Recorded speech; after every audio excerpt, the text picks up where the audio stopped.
페이지 144페이지 전 시간에 생명 시스템의 앞쪽에 조금 해드렸습니다.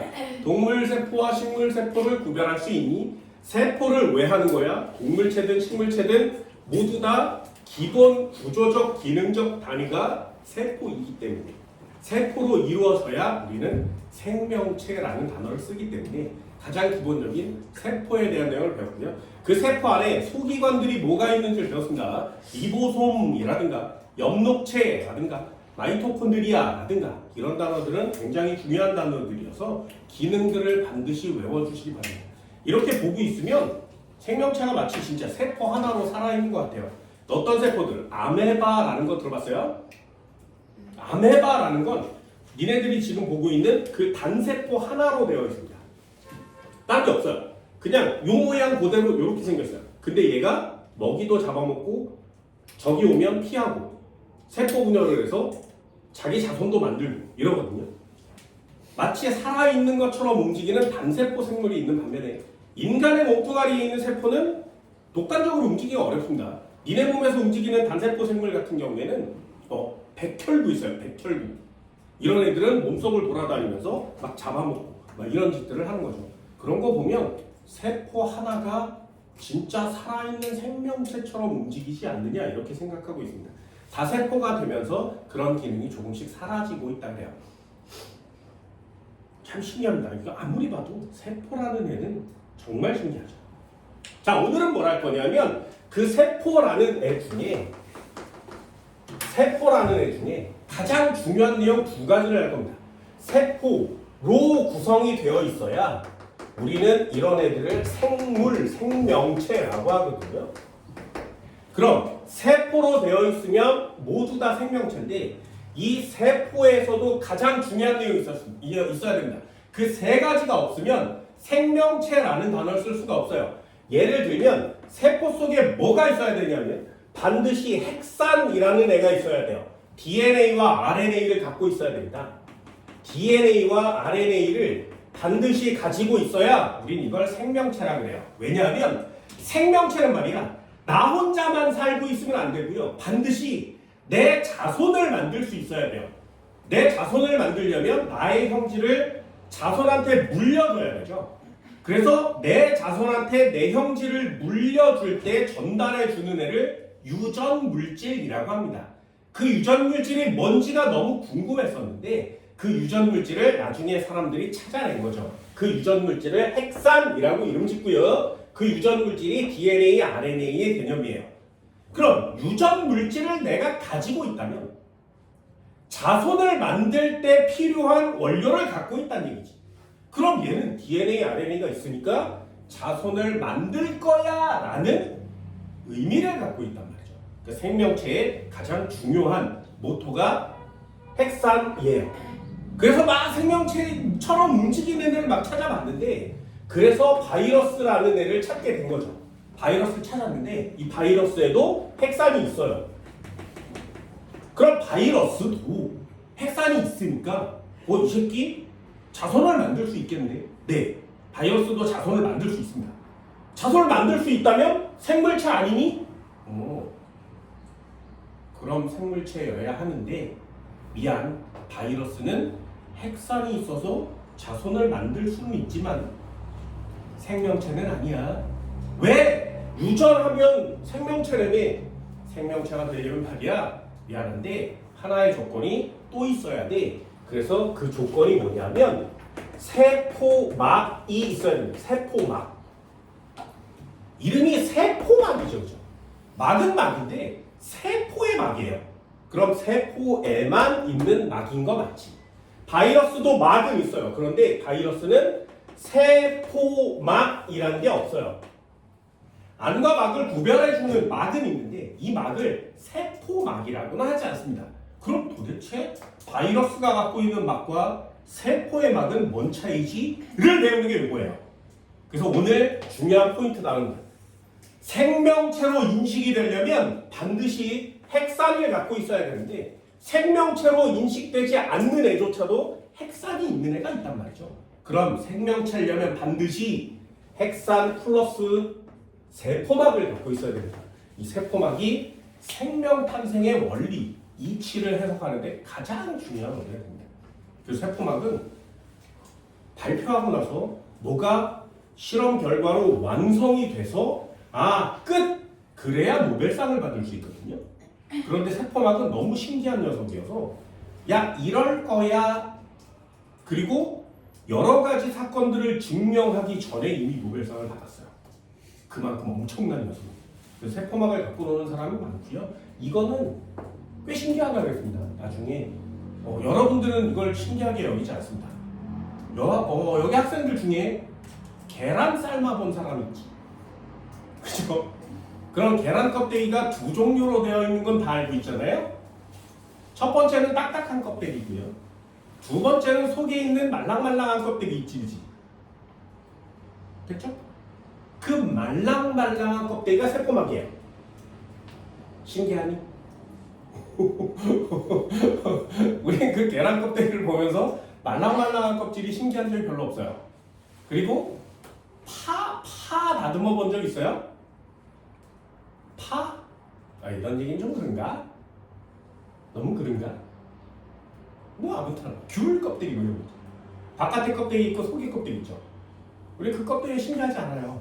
안 신기해. 생물학자들 중에는 되게 신기한 사람들이 많았죠.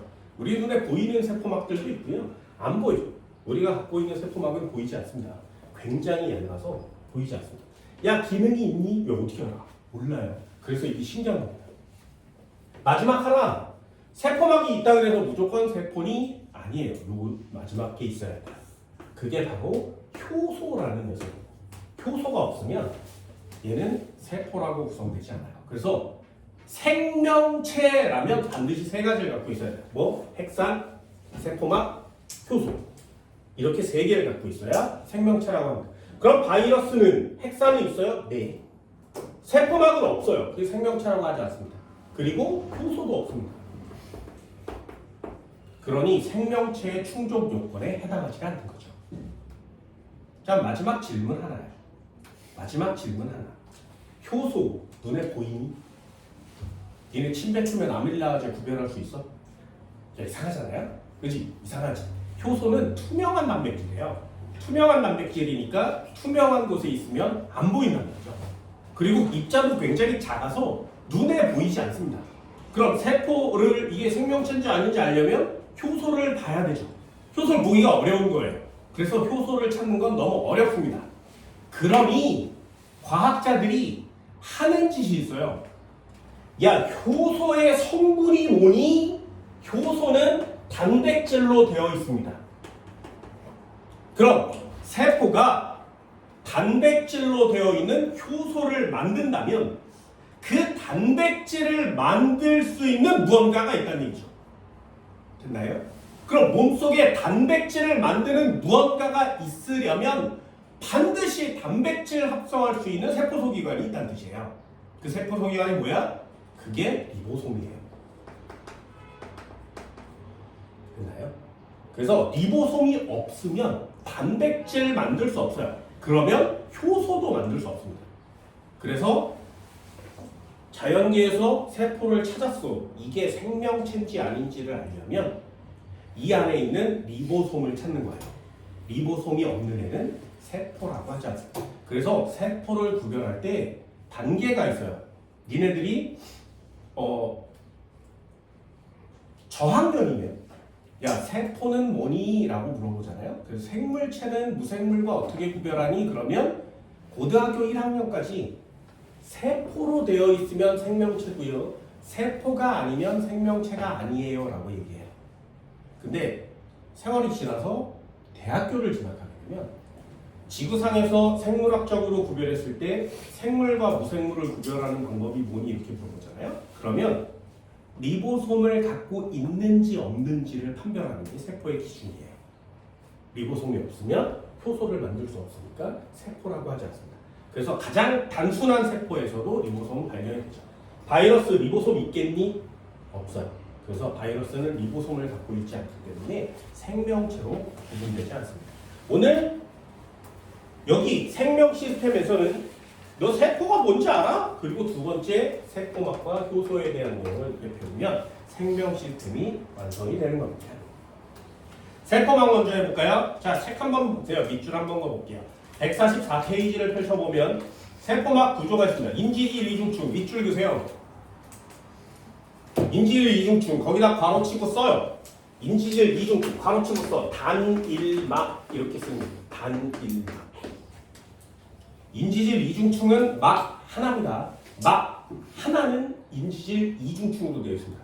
그런데 엽록체라든가 이것도 그냥 예를 들어 볼게요. 엽록체라든가 미토콘드리아 같은 경우에는 이중막으로 되어 있어요. 이렇게 막이 두 겹으로 쌓이는 애는 인지질 몇 중충? 4중충 이렇게 쓰는 거예요. 이것도 앞에 가서 다시 한번 설명드립니다. 아래쪽에 보시면 여기 보시면 내용들이 있습니다. 세포막의 선택적 투과성 이렇게 써 있고요. 세포막은 물질의 종류와 크기에 따라서 투과시키는 정도가 다르다. 선택을 할 수 있다는 거죠. 세포 안팎의 물질 출입을 조절하여 세포가 생명 활동을 원활하게 유지하도록 해준다. 이게 세포막의 역할입니다. 옆쪽에 보시면 세포막을 통한 물질의 이동이라는 단어가 나오는데요. 확산삼투라는 단어가 있고요. 그리고 능동수송이라는 단어가 있는데요. 능동수송은 고등학교 1학년 때까지는 잘 다루지 않습니다. 2학년에서도 잘 다루지 않습니다. 그래서 확산삼투 이 두 가지를 알아두시고요. 거기에 확산삼투의 공통점을 한번 써보세요. 확산이란 단어에다가는 꼭 쓰세요. 에너지, 괄호치고 ATP 소비하지 않는다. 확산과 삼투의 공통점입니다. 삼투 옆에다가도 꼭 써놓으세요. 굉장히 중요하거든요. 에너지, ATP 소비하지 않는다. 이렇게 써놓으시면 확산과 삼투, 확산이 일어나건 삼투가 일어나건 에너지를 사용하지 않는 거구나 라는 걸 알아두시면 돼요. 됐나요? 첫 번째 내용부터 한번 할까요? 세포막.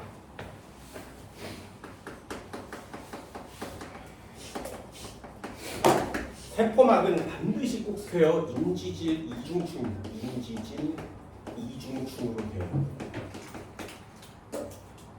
플러스 단백질 들어있어요. 인지질 이중충과 단백질로 구성되어 있습니다. 그럼 세포막은 뭐냐? 세포막은 물질이 있으면 세포의 안쪽과 바깥쪽을 구분해 준다는 거예요. 두 번째, 물질이 들어가고 나가는 걸 조절해 줍니다. 그래서 출입이라고 하는데 그걸 조절해 줘요. 나는 뭐가 많이 필요하니 그 녀석은 많이 들어와. 나는 이건 필요 없으니까 좀 덜 들어와. 이건 많이 내보내. 이런 걸 조절해 주는 데가 세포막이에요. 굉장히 중요해요. 됐죠? 세포막은 이런 구조와 기능을 갖고 있습니다. 그럼 이 물질의 출입은 어떻게 조절하냐? 간단하게 한번 써볼게요. 인지질, 인지질, 인지질, 인지질, 인지질 이렇게 되어 있습니다. 인지질, 인지질, 인지질, 인지질. 그래서 동그란 머리가 있고요. 꼬리가 두 마리가 이렇게 나와 있는데 이걸 이렇게만 쓰면 인지질이라고 합니다. 여기 머리 부분을 인이라고 하고요. 이 꼬리 부분을 지질이라고 합니다. 그래서 인지질이라고 생긴 거예요. 그게 위쪽과 아래쪽에 있으니까 인지질이 이중으로 되어 있는 거죠. 그래서 인지질 이중충이어야 돼요. 두 번째, 이 머리 부분을 이름 뭐라고 한다고? 인. 꼬리 부분을 뭐라고 한다고? 지질. 인 부분은 물과 친해요. 그래서 여기를 침수성이라고 합니다. 그리고 꼬리 부분은 지질이거든요. 지방 성분이에요. 여기는 친유성 또는 소수성이라고 해요. 물을 싫어하는 부분이에요. 됐지? 그래서 인지질 이중층으로 이렇게 구성되어 있습니다. 라고 얘기하는 거죠. 세포막의 구조예요. 이해됐나요? 이건 눈에도 안 보이거든요. 현미경으로 볼 수 없어요. 전자현미경으로만 볼 수 있거든요. 그래서 인지질이 이중충으로 되어 있다는 건 굉장히 최근에 와서 발견된 일이에요. 그럼 왜 그래야만 하느냐? 왜 그래야만 하느냐? 잘 보세요. 생물체가 최초로 지구상에 태어난 건 어디에서? 바다에서. 됐죠? 바다에서 태어났어요. 바다에서 인이랑 지질이랑 막 떠다니고 있었는데 얘랑 결합하게 되죠. 그래서 인지질이 이렇게 완성된 거예요. 됐나요? 그러다가 얘네들이 끼리끼리 성분끼리 모입니다. 이 바다는 물이죠. 그래서 물과 친한 애는 바깥쪽을 구성하고요. 물과 친하지 않은 애는 안쪽으로 모이기 시작한 거예요. 그래서 얘네들이 동글동글 모여요. 동글동글. 이렇게 동글동글 모여서 이런 구조를 보여요. 미셸이라는 구조를 보입니다. 그런데 이 상태로 이렇게 동글동글한 구조로 떠돌아다니다가 얘 안에 핵산이라든가 아까 얘기한 것처럼 뭔가 이렇게 가두어져서 생명체가 될 거란 말이죠. 그렇죠? 생명체가 될 건데 생명체가 되려면 이 바깥쪽은 지금 물과 친한 상태고 안쪽은 기름과 친한 상태지. 그럼 내 몸이 바깥쪽을 둘러싸고 있는 애 물과 친한 상태고요. 몸 안쪽은 지금 기름이랑 친한 상태죠. 그런데 나는 몸뚱아리가 뭘로 돼 있어? 물로 돼 있어요. 내 몸의 70%가 물입니다. 됐나요? 그럼 생명체가 물 속에서 태어나야 되는데 이 몸 안에도 물을 가둬야 되지. 이해됐나요? 그러려면 어떻게 한다고? 물과 친한 일단 바깥쪽을 물과 친한 대가리로 이렇게 까는 거고요. 되니? 요 안에다가도 물을 넣고 싶은 거죠. 그럼 어떻게 하면 돼? 여기를 또 감싸야 되지. 이렇게. 그럼 요 안에다 물을 가둘 수 있죠. 그러면 꼬리를 반대로 이렇게 뻗어서 물을 가두는 층이 완성된 거예요. 그래서 이게 하나의 막이 완성된 거지. 그래서 요 안에다 물을 가둬서 이렇게 생긴 생명체가 태어날 수 있는 겁니다. 그래서 세포막은 반드시 바깥 안쪽이 모두 다 물과 친한 인머리여야 돼요. 됐나요? 그래서 요 세포막으로 물질이 이렇게 들락날락 거릴 수 있는 거예요. 이렇게 들락날락 거릴 수 있는 건 기름 성분입니다. 기름 성분을 우리 뭐라고 하냐면 친유성이라고 해요. 그럼 이따 정리할 거예요. 됐나요? 친유성. 그럼 물과 친한 친수성은 어떻게 들어와? 못 들어와요. 친수성은 여기서 친하게 지내고 요 안에 기름 성분이니까 투과를 할 수 없습니다. 친수성 성분은 안으로 들어올 수 없어요. 그래서 니네 여기다가 물을 떨어뜨리면 물이 세포막을 통해서 인지질 이중층으로 들어가지 않습니다. 그럼 물은 어떻게 들어가? 물을 들여보내는 통로가 따로 있는 거예요. 이렇게. 이 녀석을 세포막에 있는 단백질이라고 합니다. 이 단백질을 통해서 안으로 들어오게 됩니다. 여기는 친수성 물질이 들어오게 돼요. 그럼 시험 문제가 뭐야? 세포막을 직접 통과해서 인지질 이중층으로 들어오는 건 친유성, 단백질을 통해서 들어오는 건 친수성. 그럼 이걸 잘 외워놨다가 시험 문제를 풀게 되는데 요거만 외우면 안 된단 말이죠. 친수성이 뭐야? 친유성이 뭐야? 그 종류에 대한 내용을 전부 다 여기다 쓰셔야 됩니다. 그걸 외우는 게 시험 문제가 되는 거죠. 그럼 단백질을 통해서 들어오는 게 빠르겠니? 세포막을 그냥 인지질 이중층으로 그냥 통과하는 게 빠르겠니? 됐어요? 어렵지, 그치? 어렵지. 그걸 누가 조절한다고? 나는 물이 많이 필요한데 기름은 필요 없어. 그럼 물을 많이 흡수하는 거고. 난 기름이 많이 필요한데 기름을 많이 흡수하는 거야. 그걸 조절해 주는 게가 세포막 자체인 거죠. 그래서 이 물질의 출입을 조절하는 걸 뭐라고 얘기하냐면 선택적 투과라고 합니다. 선택적 투과.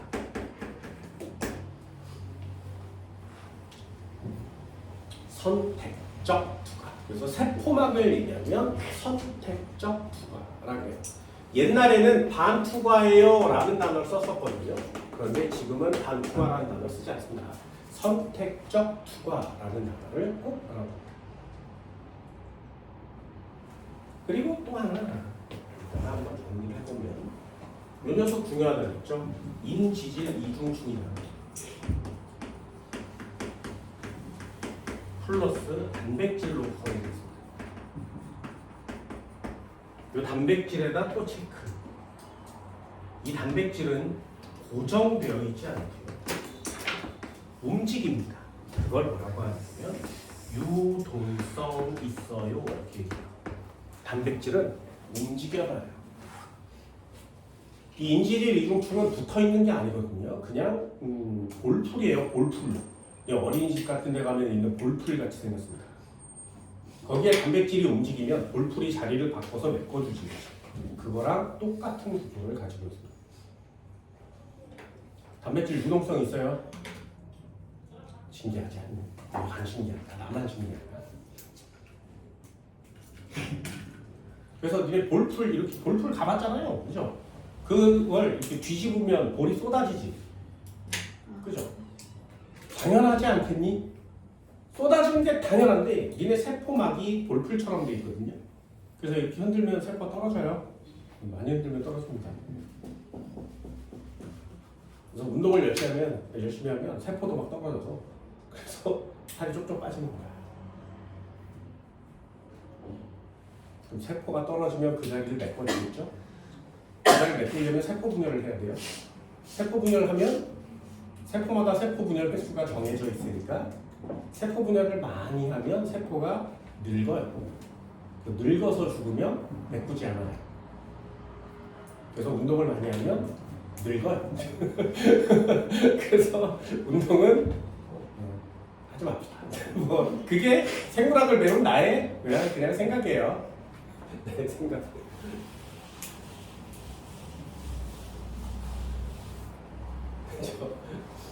너네는 운동 열심히 해야 돼. 열심히 해야 돼.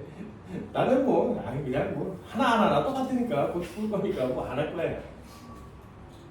됐나요? 저것도 간단하게. 저 진짜 중요한 실험이에요.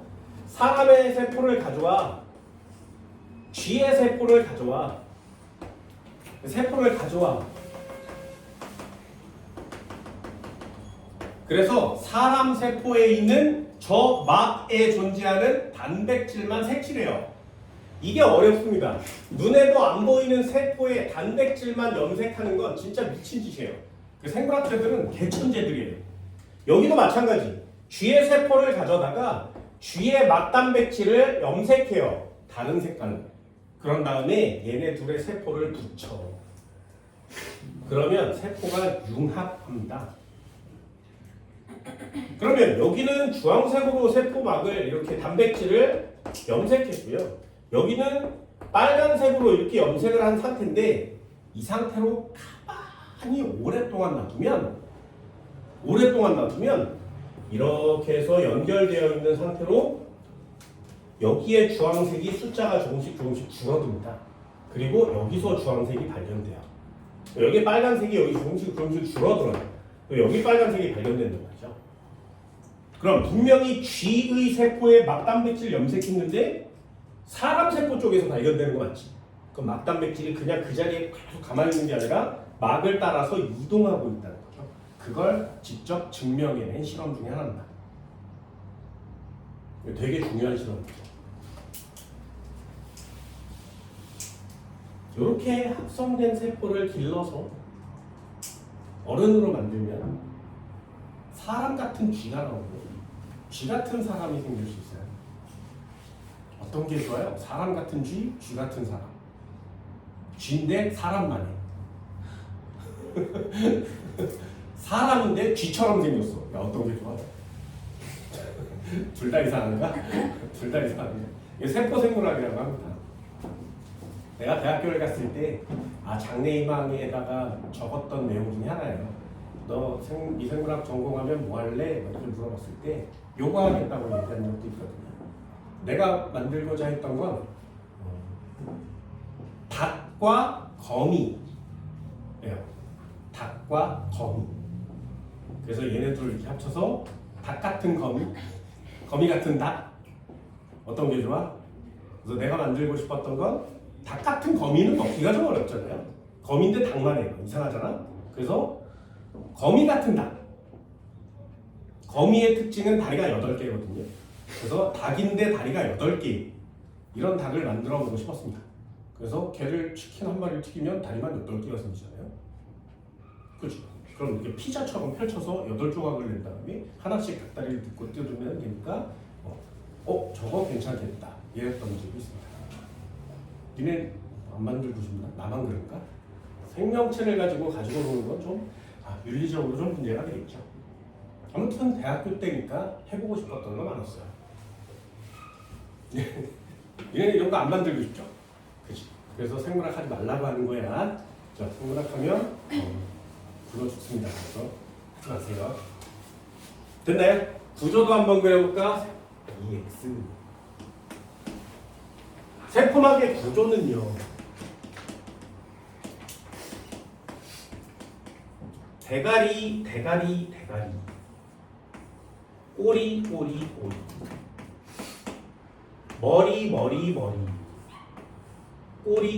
꼬리.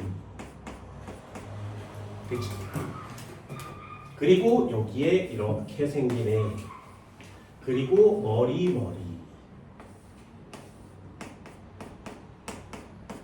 이런 구조로 되어 있어요.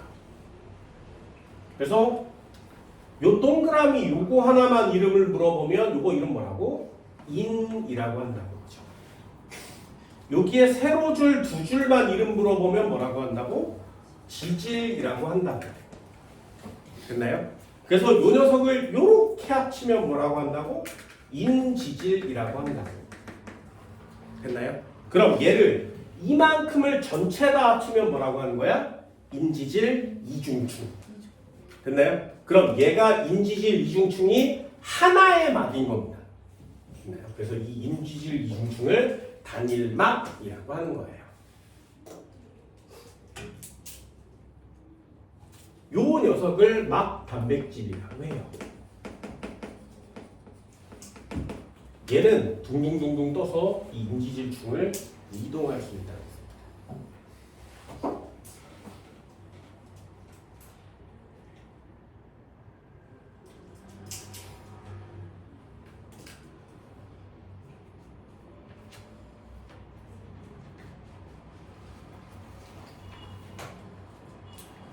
여기에 머리 부분은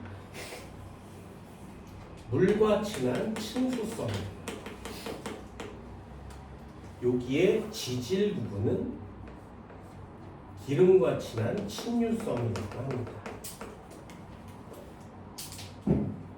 친유성이란 단어를 쓸 때도 있고요. 물을 싫어해요. 그래서 소수성이라고도 합니다.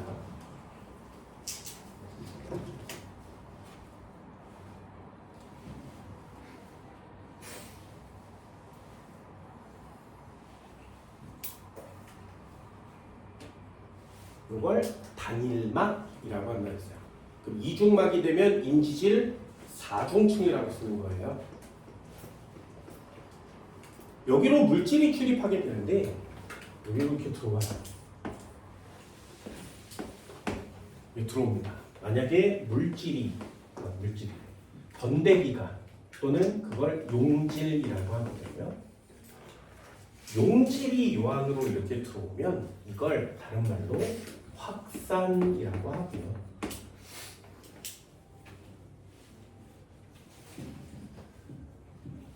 여기를 통해서 물이 들어오면 그걸 삼투라고 합니다. 그래서 건대기가 움직이는 거냐 물이 움직이는 거냐에 따라서 이름을 다른 단어로 붙여요. 확산, 삼투 이렇게 이름을 붙여요. 확산, 삼투. 이제 화장실 갈 거예요. 화도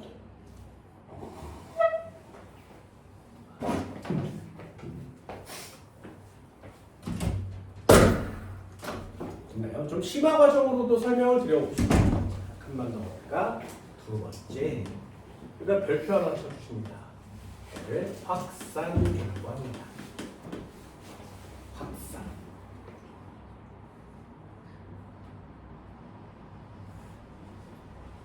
확산. 가장 중요한 단어 쓰세요. 그러면 뭐 여러분들은 뭐 가장 중요하진 않습니다. 공통점이니까요. 에너지 소비하지 않습니다. 확산은 에너지를 소비하는 애가 아니에요. 그냥 놔두면 어떻게 가는 거냐? 분자가 용질이라고 씁니다. 용질. 건대기가 많은 쪽에서 적은 쪽으로 이동합니다. 건대기가 많은 쪽에서 적은 쪽으로 이동하면 그걸 무조건 확산이라고 해요. 예를 들면 니네 중학교 때도 배우나? 폐가 있어요. 그 안에 폐포가 들어있는 거 맞지? 여기에 혈관이 이렇게 지나가거든요. 그럼 니네 숨을 쉴 때 들이마시는 공기가 뭐야? 산소 맞죠? 그 산소가 뭘 타고 이동해? 혈관을 타고 이동해요.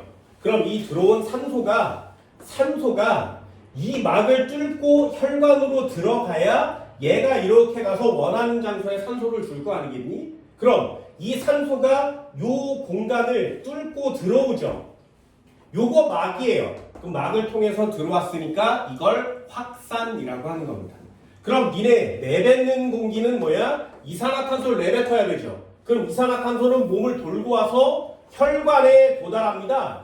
그럼 이산화탄소가 역시 막을 통해서 바깥으로 나가야 콧구녕으로 나갈 거 아니겠니? 그럼 요 막을 통해서 이산화탄소가 빠져나가고 있죠. 이것도 확산이라 그래요. 됐나요? 건대기가 이동하면 확산이라고 합니다. 됐니? 에너지를 쓰지 않습니다. 이런 걸 잘 배우고 나면 세상 만물이 좀 신기할 수도 있어요. 확산. 예를 한번 들어볼까요?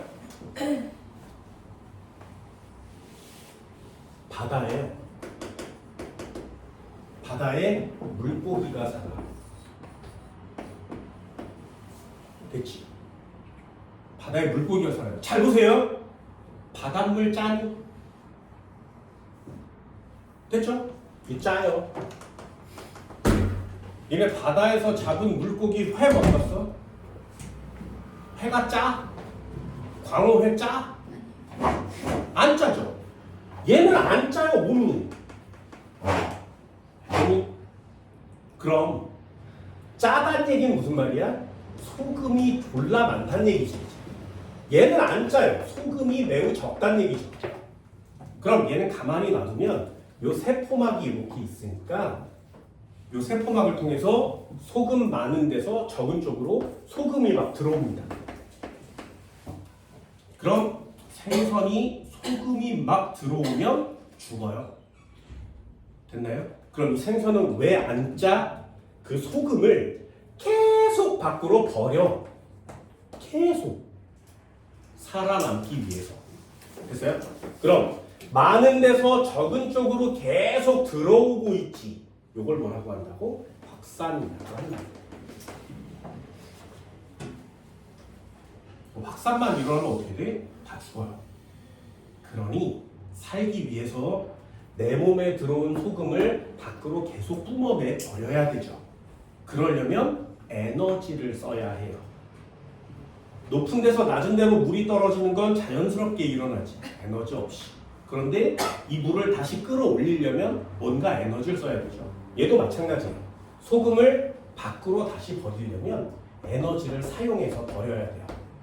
이걸 능동수송이라 그래요. 이 중요한 걸 안 배우고 그냥 간단한 것만 배우는 거예요. 물이 들어와서 확산해요. 그러니 바다에 사는 물고기는 잘 봐. 바다에 사는 물고기는 자기 주변에 태어나 보니 바다가 짜죠. 그러니까 태어나자마자 계속 소금이 몸으로 들어오는 거예요. 그럼 내가 자라면서 살아나려면 어떻게 하면 돼? 소금을 계속 밖으로 버리는 시스템을 만들어 놨겠지. 이해되니? 소금을 버리는 시스템을 몸 안에 만들어서 진화를 해온 거예요. 그래서 얘가 바닷속에 있으면 계속 살아있는 거야. 그래서 그런데 이 바다에서 잘 살고 있었던 물고기를 꺼내다가 담수에, 육수에 담그면 어떻게 돼? 얘는 버리는 능력이 뛰어났었던 애지. 소금을 뿜어내는 게 뛰어났었던 애거든요. 그런데 갑자기 육수에다 집어넣으면 얘는 소금이 없어요. 됐어? 그러면 이 녀석 입장에서는 소금이 없는 쪽으로 소금 일부가 빠져나가겠지. 그런데 얘는 내보내려는 능력만 진화시켰던 거죠. 다시 끌어 먹을 수 있는 능력이 없는 거예요. 그래서 여기다가 집어넣으면 얘 죽는 거야. 됐나요? 그럼 반대로도 해볼까요? 강물에 사는 생명체는 물고기가 있대. 그 강물에 사는 물고기는 바깥쪽이 소금이 적죠. 안쪽이 소금이 많거든요. 그래서 소금이 밖으로 빠져나가요. 그러면 얘는 죽지. 소금이 없으면 죽거든요. 그래서 니네들도 여름에 소금 좀 이렇게 먹어주세요 이렇게 얘기하는 거고. 그러니 얘는 끌어당기는 능력이 몸 안에 생겨야 되지. 그 얘를 끌어당기는 능력이 생긴 애를 바다에다 집어넣으면 죽는 겁니다. 그래서 강물에 사는 애가 바닷물에 가면 죽는 거고요. 바닷물에 사는 애를 강물에 넣으면 죽는 거예요. 이게 이해가 됐어? 그럼 이제 신기해야 되지 않아? 바다와 강물에서 동시에 살 수 있는 애가 이게 안 신기하면 안 되는 거잖아요. 그지? 바다와 강물에서 동시에 살 수 있는 생선 누구야? 쟤는 안 신기하지. 이런 게 신기해야 돼. 왜 안 신기하지? 나만 신기한가? 나만 신기해? 그냥 먹기만 하는 거죠. 연어 좀 맛있어 뭐 이러면서 먹기만 하는 거예요. 그런 애들이 신기해야 돼요. 얼마나 신기한 생명체들이 많은지. 자, 다시 한번요. 확산은 건더기가 가는 겁니다. 기체나 액체, 고체가 가는 거예요. 굉장히 중요한 내용이에요. 이거 비교샷으로 꼭 보세요. 3번. 3번은 삼투라고 하거든요. 삼투 역시 에너지 소비하지 않습니다. 얘는 건더기가 가는 게 아니라 물이 이동하는 거야. 물이 이동하는 걸 삼투라 그래요. 물은 어디로 가? 저농도에서 고농도 쪽으로 갑니다. 농도가 낮은 쪽에 많은 물이, 농도가 적은 쪽에 물의 양이 적은 쪽으로 이동하는 거죠. 물이 이동하는 걸 삼투라 그래요. 그래서 건더기가 가는 거냐, 물이 이동하는 거냐, 농도가 높은 데서 낮은 쪽으로 가는 거냐, 낮은 데서 높은 쪽으로 가는 거냐, 이게 두 개가 헷갈리기 때문에 이걸 꼭 비교샷으로 봅니다.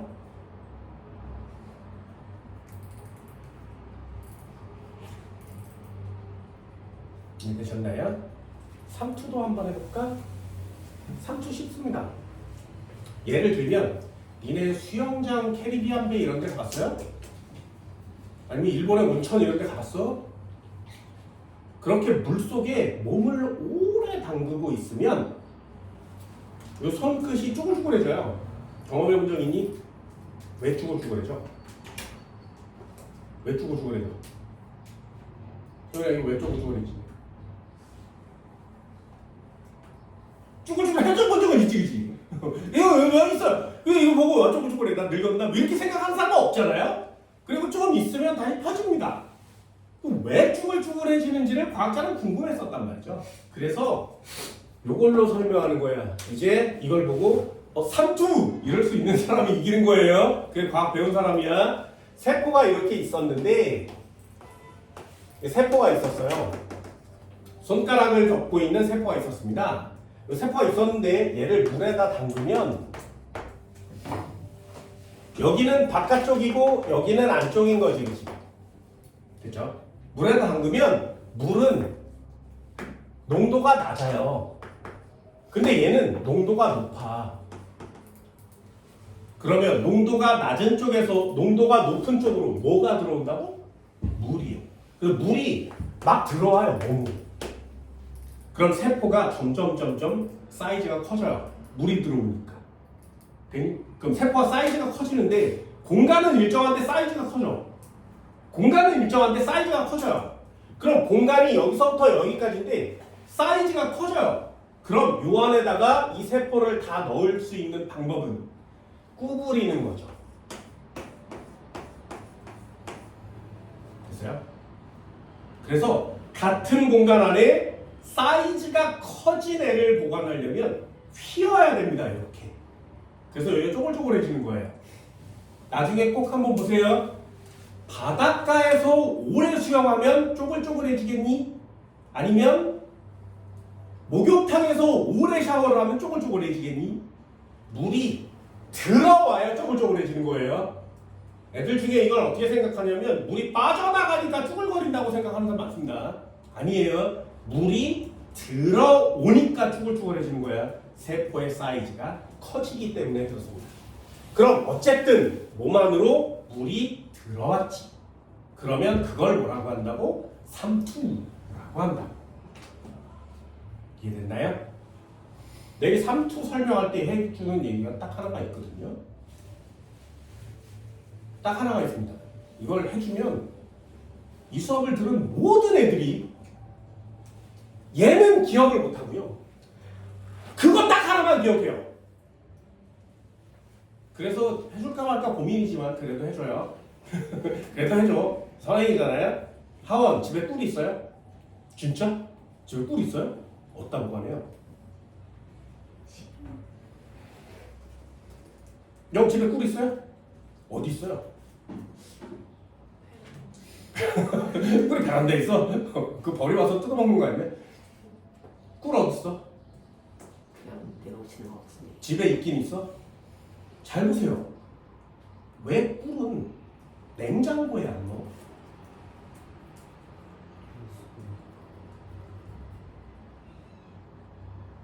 근데 왜요? 그냥 놔뒀다가 상하면 어떻게 이렇게 더운다 그래? 안 궁금하지? 꿀의 유통기한은? 꿀의 유통기한. 니네 꿀의 유통기한을 표 보고 확인해 본 적 있어? 집에 가서 확인해 보세요. 꿀의 유통기한이 써 있으면 버려. 꿀은 유통기한이 3,000년이에요.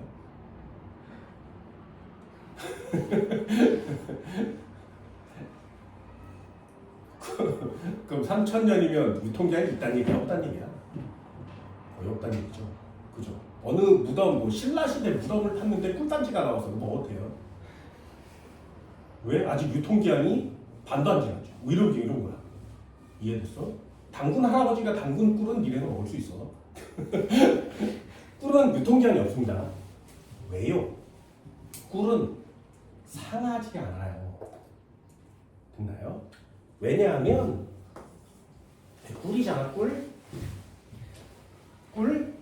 꿀은 농도가 매우 높습니다. 매우 졸라 찐득하죠.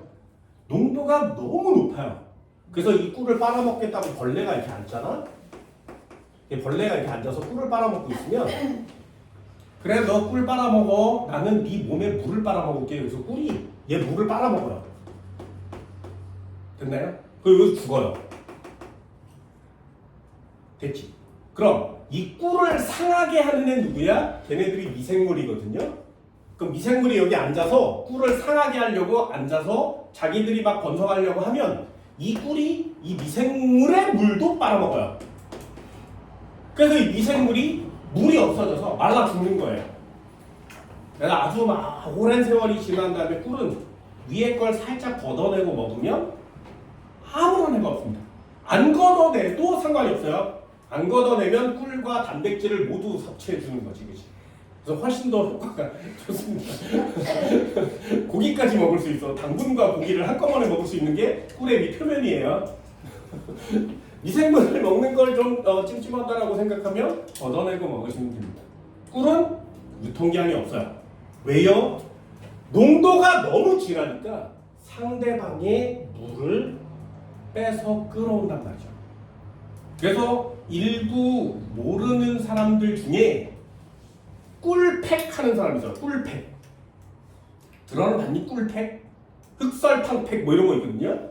그걸 팩으로 쳐 발라. 됐지? 그래놓고 그걸 싹 씻으면 와 개운해. 와 완전 뽀득뽀득 각질 다 제거됐어. 와 짱이야. 이런 사람 많아요. 과학을 배우면 꿀팩은 미친 짓입니다. 꿀을 얼굴에다 쳐바르면 어떻게 돼? 내 농도가 너무 진하니까 내 얼굴의 세포에서 물이 꿀 쪽으로 빠져나가지. 그럼 내 꿀과 접촉돼 있던 세포들이 말라 죽어요. 됐나요? 말라 죽어. 그런 다음에 세수를 이렇게 하면 죽어있는 세포가 평상시보다 훨씬 많이 나오겠지. 그게 물 위에 둥둥 떠 있으니까 와, 각질이 제거된 것 같아 이렇게 되는 거야. 그건 각질이 아니라 내 원래 살아있는 세포를 죽여서 띄운 거예요. 됐어요? 그럼 새로운 세포가 나기 전에 여기 세포들이 전부 다 죽었으니 겉의 표면보다 속이 안쪽에 있는 세포를 만질 수 있는 경우가 된 거지. 그러니 좀 부드럽고 뽀송뽀송하게 느껴지는 거예요. 전부 다 죽습니다. 그래서 농도가 진한 녀석의 물질을 가지고 패변하지 않습니다. 됐지? 오늘 수업이 다 끝나고 다음 주에 왔을 때 이걸 다 물어보면 대답을 못하는 사람이 많지만 꿀의 유통기한 얼마야? 3초야! 이렇게 얘기합니다. 처분이 없는 것만 기억하는 그게 삼투예요 라는 걸 역시 기억해 주시기 바랍니다. 자, 그럼 확산과 삼투의 유일한 차이점이 무엇이냐? 용질과 물이 이동하는 거죠. 이건 정의에서 구별이 되는 건데 또 하나의 차이점이 있습니다. 또 하나의 차이점은 뭐냐면 이 용질이 이동하는 걸 확산이라고 한다고 했죠. 언제까지 이동할 거냐가 중요해요. 언제까지. 농도가 차이가 나니까 이동하는 거니까. 됐죠? 그래서 높은 데서 낮은 쪽으로 계속 이동하고 있다가 얘네들의 높이가 같아지면 더 이상 움직이지 않죠. 그래서 확산 밑에다가 뭐라고 쓰는 거냐면 농도가 같아질 때까지.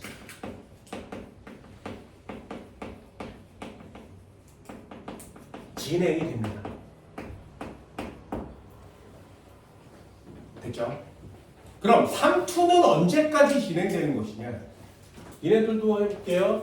여기에 온천수가 있어. 목욕탕에 온천이 있어. 여기 사람이 이렇게 훅 하고 들어간 거죠. 와, 졸라 시원해. 들어간 거야. 됐지? 온천물은 농도가 작대요. 니네 몸속은 농도가 높아. 되니? 그럼 두 가지 현상이 동시에 진행될 수도 있거든요. 농도가 높은 데서 농도가 낮은 쪽으로 건더기가 빠져나가지. 그래서 니네 몸에 있는 건더기가 바깥으로 빠져나오는 걸 확산이라고 합니다. 그러니 거기 앉아있으면 노폐물이 막 빠져나가는 느낌이 드는 거예요. 그래서 개운해지는 거죠.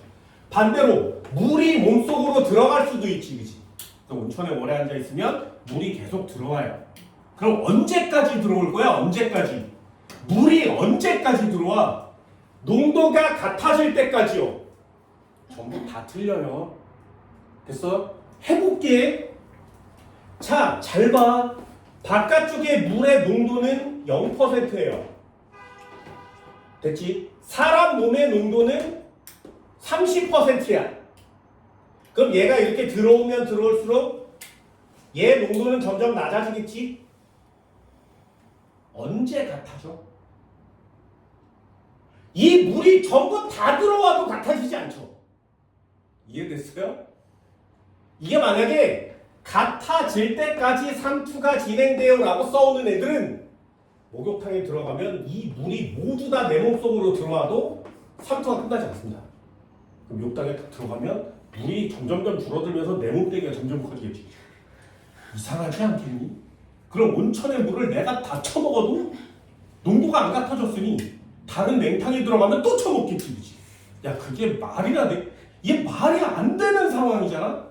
그래서 어느 정도 적당히 처먹는 거지, 그치? 그래서 세포가 뚱뚱해지면 쪼글쪼글해지는 거죠.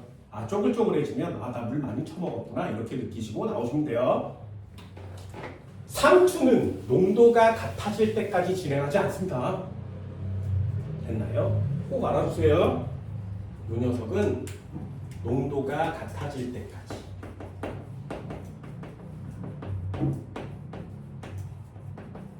진행되는 게 아니에요. 이게 꼭 알아줍니다.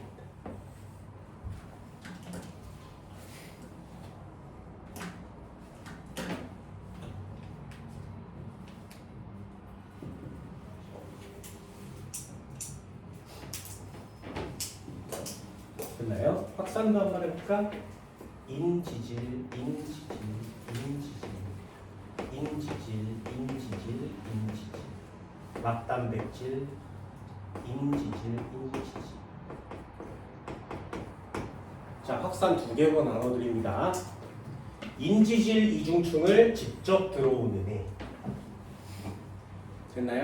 그럼 바깥쪽과 안쪽에 누가 많은 거야? 화살표가 이렇게 꽂혔으니까 여기에는 되게 많은데 여기에는 적은 거죠. 그렇죠? 이걸 애들이 뭐라고 쓰냐면 선생님 얘가 들어오면 여기가 많아지고 여기 적은 거 아니에요? 뭐 이런 애들 많아요. 많은 데서 적은 데로 움직입니다. 언제까지? 농도가 같아질 때까지. 됐나요? 또 하나. 여기 막 단백질로 들어오는 애들이 있어. 막 단백질로 들어오는 애들도 있어요. 됐니? 요것도 나눠줄게. 이 녀석도 확산이라고 하고요. 얘도 확산이라고 합니다. 근데 인지질 이중층을 직접 통과하느니 이걸 좀 전문적인 용어 단순 확산이라고 하고요. 단백질을 통해서 물질이 들어오는 걸 촉진 확산이라고 합니다. 단순 확산, 촉진 확산은 학교 선생님이 가르쳐주면 그때 쓰세요. 단 확산은 2종류가 있는데 지나가는 위치에 따라서 종류가 다르구나라는 걸 알아봅니다. 이렇게 단순 확산으로 들어오는 애는 기름 성분이에요. 친유성.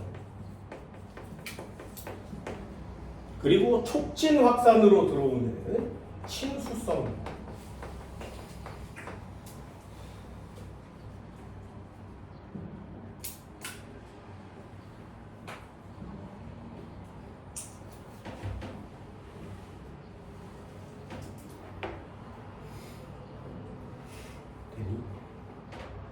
자, 산소 막을 통과할까요? 단백질을 통과할까요? 아까 얘기한 산소. 됐어? 산소 물에 녹아 안 녹아? 산소 물에 녹아 안 녹아? 기체는 물에 녹지 않아요. 그럼 물에 녹는 애는 안 들어오죠. 이쪽으로 들어. 물에 안 녹는 애가 이쪽으로 들어. 그래서 그냥 단순 확산에다 뭐라고 쓰는 거냐면요. 그냥 아예 종류를 넣으세요. 여기는 기체. 기체는 단순 확산으로 이동합니다. 그래서 산소 물어보면 단순, 이산화탄소 물어보면 단순. 기체 그리도하지 녹는 애도 있어요. 그런데 생물학에서 다루는 기체는 생물체 몸에 필요한 기체, 버리는 기체를 얘기합니다. 산소나 이산화탄소 이렇게 물어보는 거예요. 물에 녹는 기체는 거의 한정적이에요. 암모니아 같은 애들. 되니?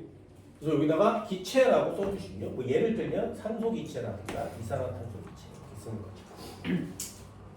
그러면 촉진 확산에다가는 뭐라고 쓰는 거야? 여기다가 뭐라고 쓰는 거냐면 친수성이에요. 물에 녹는 애. 그걸 뭐라고 하냐면 이온이라고 합니다. 이온. 양이온과 음이온은 물에 녹은 상태여서 물과 같이 이동해요.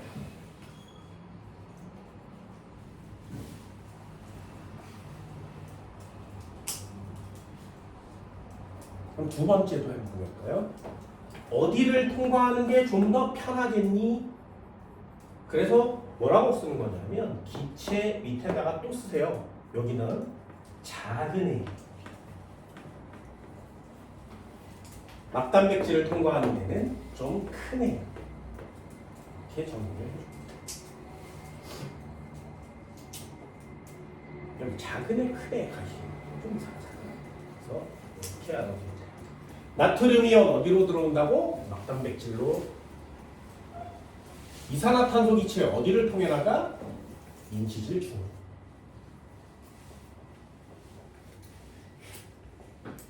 생물 2에 가서 배우시면 됩니다. 이거 되게 중요해요. 니네들도 이런 건 중학교 때도 배우는데 한번 해볼까? 나무가 있었어. 나무에 뿌리가 있죠.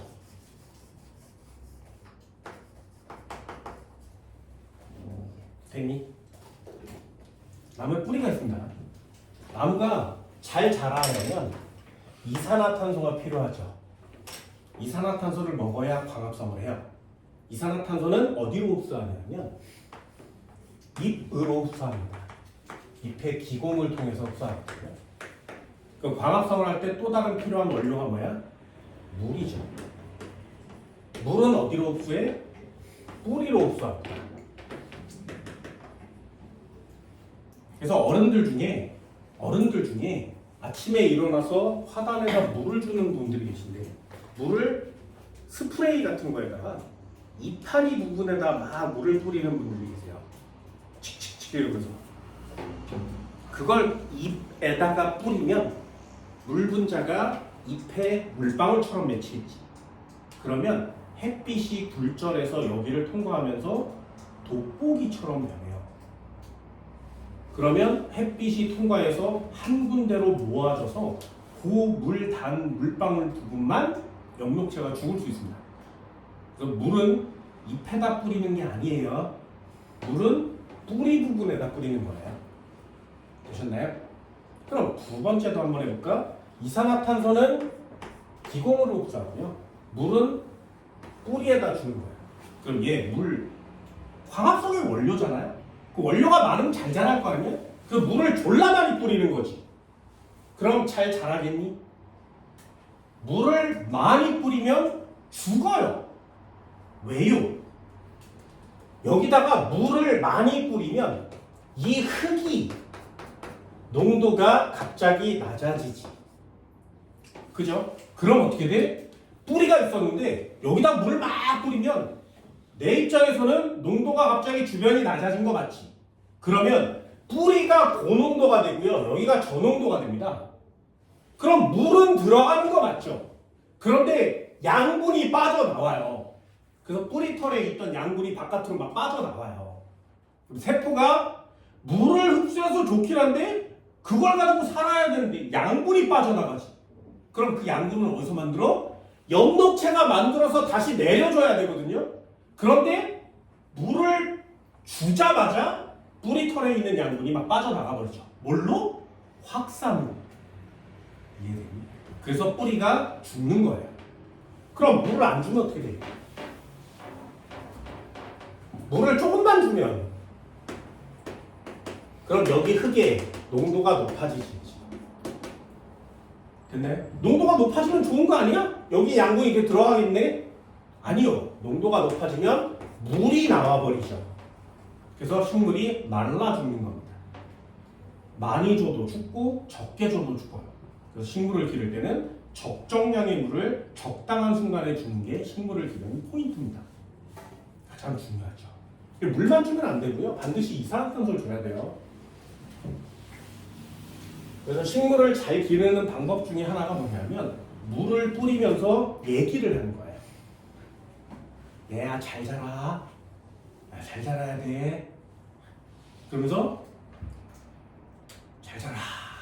이렇게 얘기하는 거야. 이물 먹고 잘 자라야 돼. 이러면 내 몸에 이산화탄소가 식물의 잎에 계속 공급이 되겠죠. 잘 자라야 돼. 천천히 죽지 마. 이러면서 주면 그냥 잘 자랄 수 있습니다. 단 뭐 양치는 하고 하셔야 되겠죠. 식물도 뭐 그런 것들은 뭐 실현할 수 있으니까. 이산화탄소와 물을 적정량을 공급해줘야 식물은 잘 자랄 수 있습니다. 그렇죠. 삼투와 확산은 반드시 구별해 주세요. 굉장히 중요한 내용입니다. 그럼 삼투의 예는 뭐가 있나요? 세포막을 통해서 물이 이동하는 거죠. 예를 한번 해볼까요? 여기에 인지질이 있었대, 인지질이 있었대, 인지질이 있었대. 네, 간단히 그려볼게요. 여기를 통해서 이렇게 쓰고 물이 이동했대. 그리고 여기 1번, 여기 2번을 주는 겁니다. 자, 어디가 농도가 높은 상태? 이해되니? 그러면 물이 이동하는 건 어디서 어디로? 저농도에서 고농도로 가고 있는 거죠. 그러니 지금 여기가 저농도 상태, 여기가 고농도 상태가 돼야 물이 저에서 고로 움직이는 거 맞죠? 이해되셨나요? 요걸 고르는 게 니네들이 해야 될 일입니다.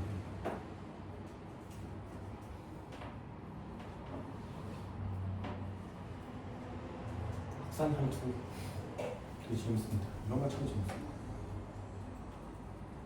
좀 끔찍한 얘기 하나 해드릴까요? 사람이 물에 빠지면 그냥 이 상태로 그냥 가만히 막 허우적대죠. 그러다가 물에 빠져서 죽으면 어떻게 되는지 알아요? 물에 빠져서 사람이 죽으면 몸이 점점점 커져요. 점점점 커집니다. 얼굴도 점점점 커져서 익사한 시체가 좀 오래되면 사람이 누군지 구별할 수 없어요. 몸뚱아리도 점점점 커집니다. 그래서 이만해져요. 이유는 아까도 얘기한 것처럼 사람이 살아있으면 내가 에너지가 있잖아. 그래서 삼투든 확산이든 계속 진행돼서 내 농도를 일정하게 유지시키려고 강제로 에너지를 써서 내가 필요 없는 양분이나 농도에 져야 되는 애를 버리거나 받을 수 있어요. 근데 죽으면 그 에너지가 없어지지. 그럼 몸이 오로지 얘네 둘만 남아요. 얘네 둘만. 그럼 나는 농도를 유지할 수가 없죠. 그래서 물속에 들어가면 물이 계속 내 몸으로 들어와서 나를 점점 크게 만듭니다. 근데 욕탕에 들어가서 내가 앉아있으면 난 왜 점점 커지지 않아? 내 농도를 에너지를 써서 맞추는 거니까요. 죽으면 에너지가 없어지기 때문에 들어오는 물을 막을 수가 없습니다. 이런 거 되게 많아요. 삼투와 확산을 모르는 상태에서부터 인간들은 배추를 소금에 절여왔거든요. 젓갈을 담그는 이유가 뭐야? 오래 먹으려고. 생선을 소금에 절이는 이유가 뭐야? 오래 먹으려고. 생선을 잡자마자 소금을 쫙 뿌리면 밖에 소금이 많아지지. 그러면 이 생선 속에 물이 빠져나오겠죠. 물이 빠져나오면 미생물이 자랄 수가 없어요. 물이 없으면 미생물이 자라기가 힘듭니다. 그러니 이 생선이 오랫동안 유지되는 거죠. 그런 걸 염장이라고 하는 거예요. 우리나라 참 똑똑한 거 맞지? 옛날 사람들은 진짜 똑똑했던 것 같아요. 그런 걸 경험해서 얻은 거죠. 여러분들은 이제 확산 성투를 배웠으니까 어떻게 하면 생명체를 좀 오래 유지시킬 수 있는지 이런 것들도 잘 배우게 되는 겁니다. 됐나요? 이 정도는 할 수 있겠어요? 마지막 3투 하나 정리하고 잘 가십시다. 자, 3투 실험이 있습니다. 3투 실험. 이 3투 실험은 별표 3개짜리입니다. 3투 실험이니까 뭐가 이동해? 물이 이동하는 곳을 찾아야 되죠. 물이 이동하는 곳을 찾아야 된다. 이게 3투 실험이에요. 여러 가지 실험 방법이 있는데 그 중에 가장 대표적인 실험 한번 해볼까요? 동물세포 실험해 봅시다. 동물세포 중에 가장 대표적인 예가 적혈구입니다. 어디다 담글 거냐 하면 이렇게 생긴 용액에다 담글 건데 이름이 저장액이라고 하는 애도 있고요. 등장액이라는 애도 있고요. 고장액이라는 애도 있습니다. 이게 생물학에서 나오는 애들 이름이에요. 근데 니네들은 그냥 간단하게 농도가 낮은 용액 이렇게 써 있어요. 저장액이라는 단어 대신에 농도가 낮은 용액. 등장액은 농도가 같은 용액. 고장액은 농도가 매우 높은 용액. 됐나요? 여기다가 적혈구를 잠깐 집어넣습니다. 적혈구는 동물세포거든요. 그럼 적혈구도 농도가 있겠지, 그치? 자, 그럼 저장액이라는 건 적혈구보다 농도가 낮은 용액이라는 얘기죠.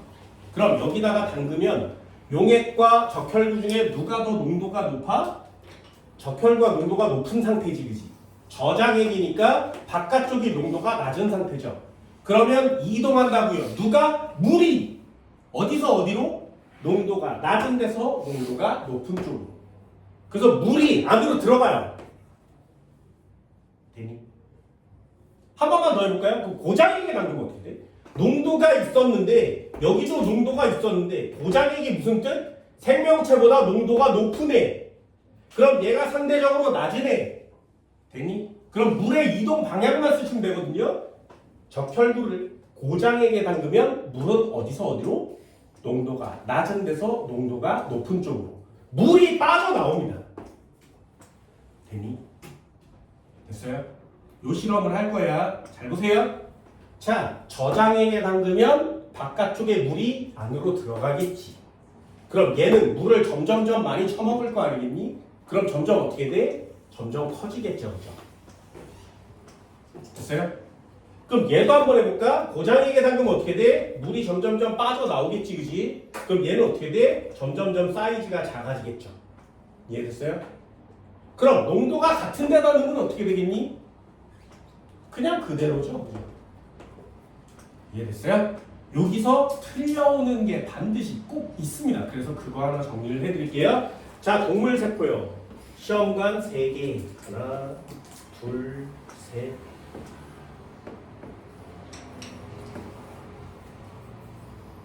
첫 번째는 고장액. 두 번째는 등장액. 세 번째는 저장액. 자, 순서를 살짝 바꿨습니다. 여기다 적혈구를 넣을 거예요. 적혈구, 적혈구, 적혈구. 됐지? 그러면 고장액이 무슨 뜻이라고? 농도가 높은 요. 그럼 바깥쪽의 농도가 높고요. 안쪽이 농도가 낮은 상태가 되겠죠. 그럼 낮은 데서 높은 쪽으로 누가? 물이 낮은 데서 높은 쪽으로 빠져나옵니다. 물은 밖으로 이동하죠.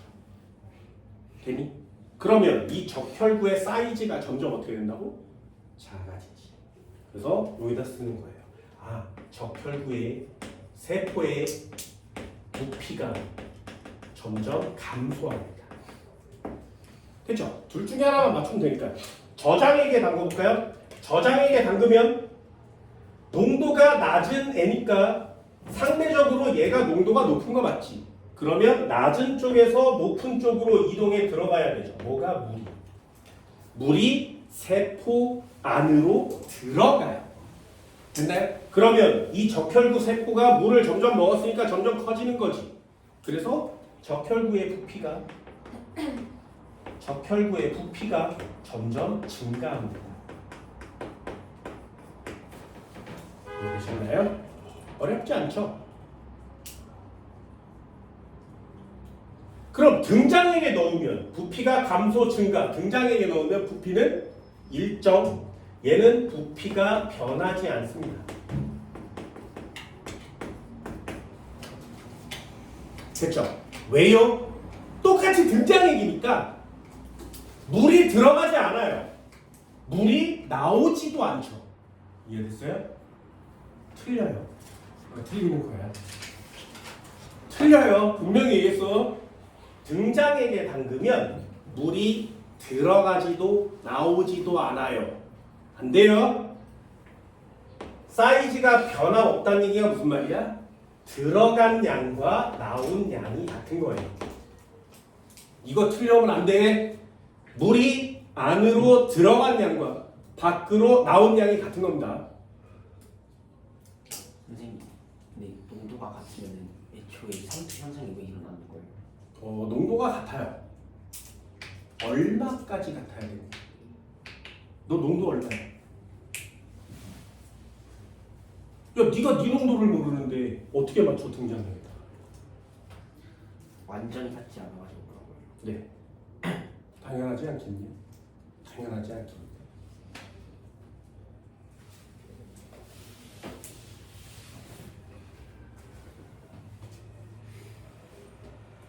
되니? 자연계의 생명체는 멈춰있는 애가 1도 없습니다. 항상 언제나 움직여요. 됐나요? 이것도 한번 해볼까? 자, 이 물체 여기다 놔두면 멈춰있지. 아니요, 멈춰있지 않아요. 멈춰있지 않습니다. 중력으로 당겨주고 있고요. 이 판때기가 밀어주고 있죠.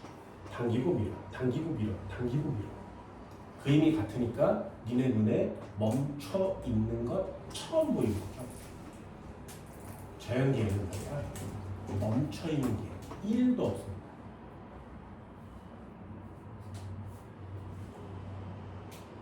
그래서 시험이라는 거죠. 됐니? 한 번만 더요. 이게 중요한 단어를 써줄게. 자, 적혈구가 물을 버린다 그랬지, 그지? 그러면 부피가 감소해요. 이렇게 써도 시험 문제를 맞추셔야 되고요. 과학적 용어를 써도 맞추셔야 된다. 그럼 부피가 감소하면 점점점 줄어들죠. 그 과학적 용어가 뭐냐면 쪼그라듦이에요. 쪼그라듦. 어렵습니다. 과학적 용어 어렵습니다. 쪼그라듦. 이게 과학적 용어예요. 시험에, 수능에 쪼그라듦이라고 합니다.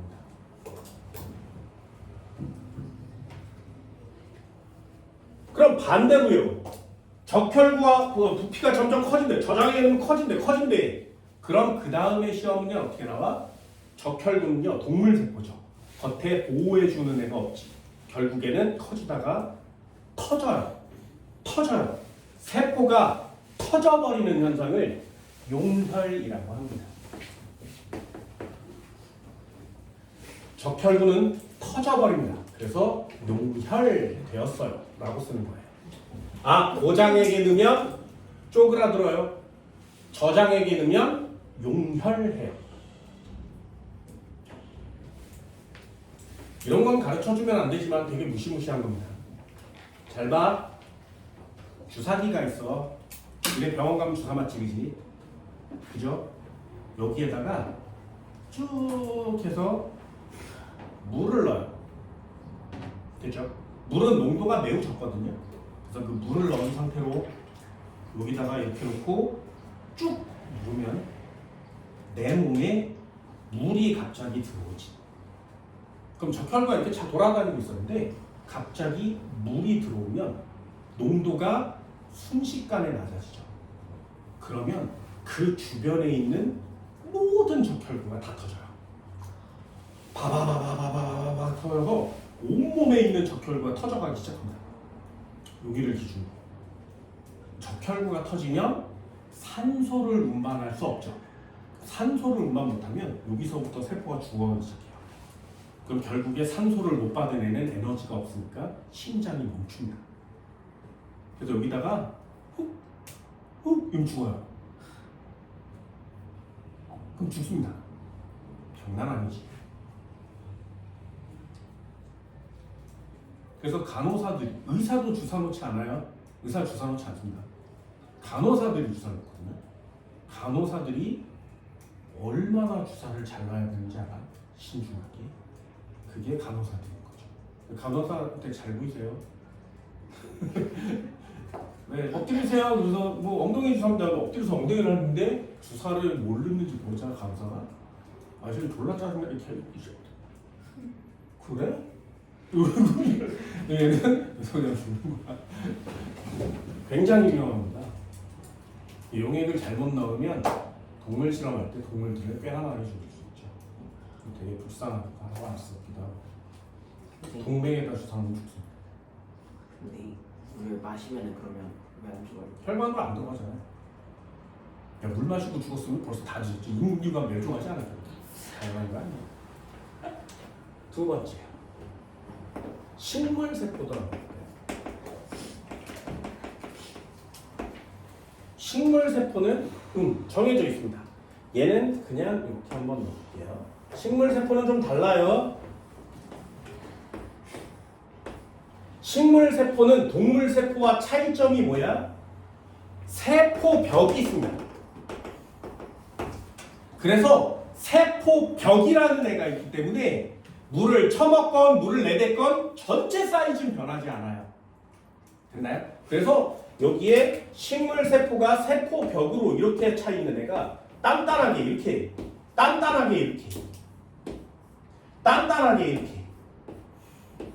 이게 식물세포라는 녀석입니다.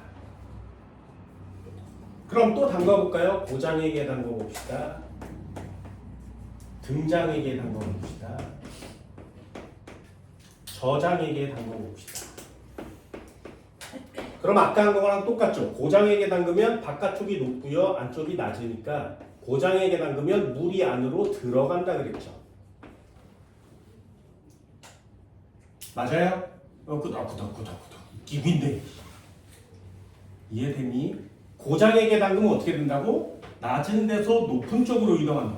그 화살표조차 못 치면 끝나는 겁니다. 됐어요? 그럼 얘는 들어오면 안 되고 나가야 되는 거지. 이해되니? 한 번 더. 저장의 계단금은 어떻게 돼? 바깥쪽이 작고 안쪽이 높지. 그러면 낮은 데서 높은 쪽으로 뭐가 이동? 물이 이동. 낮은 데서 높은 쪽으로 물이 이동. 얘는 들어가죠. 됐니? 그럼 얘 부피가 커질 거거든요? 부피 증가합니다. 부피가 증가해요. 그래서 얘처럼 뻥 터져야 되는데 얘는 세포막이 있지. 세포막이 단단하게 버티고 있으니까 물을 아무리 쳐먹어도 터지진 않아요. 그래서 식물세포는 용혈이 진행되지 않습니다. 용혈은 동물세포에만 쓰는 단어예요. 그럼 식물세포는 뭐라고 하는 거냐? 완전 그런 단어를 씁니다. 그걸 뭐라고 하냐? 팽팽한 상태라고 해요. 팽윤 상태라고 합니다. 얘 튜브에 바람 넣어봤지, 그치? 더 이상 안 들어. 땡땡 이거 곧 터진 거 그 상태예요. 그 상태를 팽윤 상태라고 합니다. 그럼 고장액에 담그면 물이 빠져나올 거니까 부피가 감소할 거예요.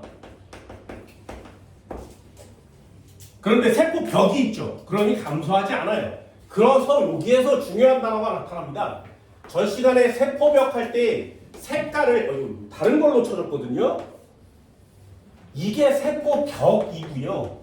요 안에 세포막이 이렇게 둘러쳐져 있는 거죠. 여기가 세포막입니다. 그리고 여기 핵이 있고 영록체가 있고 미토콘드리아 있고 이렇게 그렸어요. 기억나세요? 잘 보세요. 물이 빠져나가서 부피가 감소해야 하지. 그런데 부피 증가하지 않고요. 감소하지도 않아요. 얘는 약간밖에 안 움직입니다. 왜? 벽이라는 애가 단단하게 감싸고 있으니까. 그런데 물이 빠져나가요. 물이 나가면 어떻게 돼? 이 벽은 그대로 있고요. 뭐만 쪼그라들어? 요 안에 있는 애만 쪼그라드는 거예요. 요 안에서 물이 나가니까 요 안에 있는 막이 쪼그라드는 겁니다. 이해됐어요? 전체가 증가하고 전체가 감소하는 게 아니라 물이 빠져나가면 세포벽 사이즈는 그대로예요. 그런데 요 안에 세포 안에 있는 물이 빠져나가기 때문에 막으로 둘러싸인 부분만 작아져요.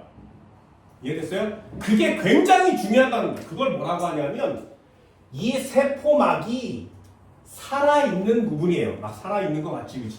그래서 살아있는 부분에 해당하는 걸 옛날에 사용하던 단어거든요. 원형질이라 그래요. 그리고 죽어있는 부분 같은 곳, 이걸 후형질이라고 이름을 줬습니다. 이 생물학 용어거든요. 그래서 물이 빠져나가면 세포벽, 후형질과 세포막, 원형질이 서로 붙어있다가 분리가 돼요. 됐나요? 왜? 세포의 사이즈가 줄어드니까. 그래서 그걸 전문적인 용어로 뭐라고 하냐면 세포벽과 세포막이 서로 떨어지는 상태. 그래서 그걸 원형질이 분리됐어요. 이렇게 쓰기도 해요. 어려운 단어니까 그냥 읽어보기만 합니다. 니네 책에도 오른쪽 보충자료에 원형질 분리라는 단어가 나옵니다.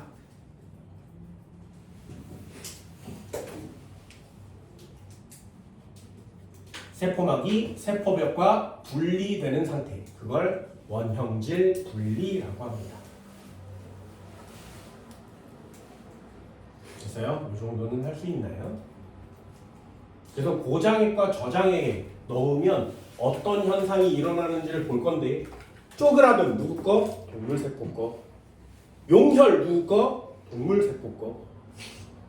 원형질 분리 누구 거? 식물세포 거. 팽윤 누구 거? 식물세포. 왜 단어들이 다르고 현상이 다르냐? 동물세포에는요 세포벽이 없어요. 그래서 이런 현상들이 나타나는 거고요.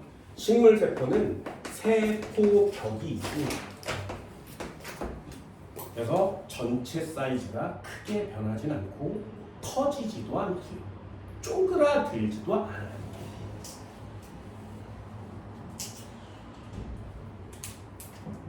괜히 이 정도는 쓸 수 있겠어요? 성투 실험 신기하죠? 나중에도 이런 거 나한테 질문하는 애들이 생길 겁니다.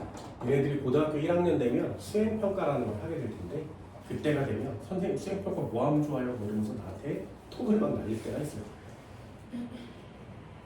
됐니? 여기까지는 할 수 있겠어요? 칠판 지울게요. 다시.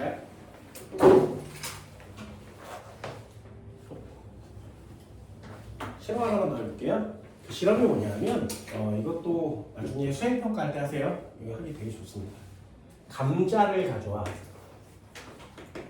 감자를 가져와요. 이렇게 감자를 가져다가 여기를 팝니다. 감자를 파요. 됐지? 그런 다음에 이 상태로 저울에 올려요. 감자를 이렇게 생긴 감자를 이렇게 파서 이 상태로 저울에 올려요. 그렇죠? 이렇게 세 가지를 올리는 거예요. 감자를 여기서 파서 저울에 올립니다. 똑같은 감자를 이렇게 파서 여기다 올려요. 저울에 올려요. 그럼 저울에 감자의 몸무게가 나가겠지 뭐. 그리고 여기 판 부분에다가 물을 넣는 거야. 예를 들면 여기 감자가 있었는데 여기다가 저장액을 넣어요. 그리고 여기 부분에다가 등장액을 넣어요. 그리고 여기 부분에다가 고장액을 넣는 거예요. 그리고 저울의 몸무게를 비교하는 거예요.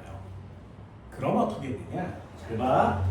저장액을 넣었으니까 감자는 농도가 어때야 돼? 높아야 되죠. 용액의 온도는 농도가 낮은 거 맞지? 그죠? 그러면 물이 이동합니다. 어디서? 어디로? 낮은 농도에서 높은 농도. 됐어요? 낮은 농도에서 높은 농도 쪽으로 물이 가요. 그러니 감자 입장에서 보면 내가 농도가 지금 높지. 그러니 이 물이 감자 몸으로 들어가요. 됐나요? 반대로 고장액에 넣으면 감자가 농도가 지금 낮은 상태, 상대적으로. 그 고장액이니까 여기 농도가 높은 상태죠. 그죠? 그럼 어떻게 된다고? 감자에 있던 물이 여기 빠져나가요. 여기까지 됐나요? 그런 다음에 좀 놔둔 다음에, 한참 놔둔 다음에 이 감자를 들어서 물을 버리고 다시 몸무게를 이렇게 재는 거예요. 됐지? 그러면 감자 몸속으로 물이 들어왔으니까 얘는 감자의 몸무게가 어떻게 돼? 조금씩 늘어나죠. 되니? 그럼 물이 들어와 있는 상태라는 뜻이에요. 얘는 물이 빠져나갔지. 그래서 여기 수면이 조금씩 이렇게 올라가다가 들어서 버리고 다시 여기다 재면 원래 몸무게보다 낮아집니다. 되셨나요? 그럼 얘는 물의 이동이 없죠. 틀려요. 들어가는 양과 나오는 양이 같다 그랬어요. 이동이 없으면 틀리는 거야. 그럼 이 상태로 있다가 버리고 놔두면 몸무게는 변함이 없는 거죠. 그래서 몸무게의 실험도 여러분이 할 수 있는 거예요. 그럼 이 실험의 제목이 뭐야? 고장액, 저장액, 등장액 이런 거 나오면 제목에다 뭐 넣었어? 삼투 이렇게 쓰면 됐나요? 삼투 실험. 이런 실험들도 하나씩 생물학이니까요.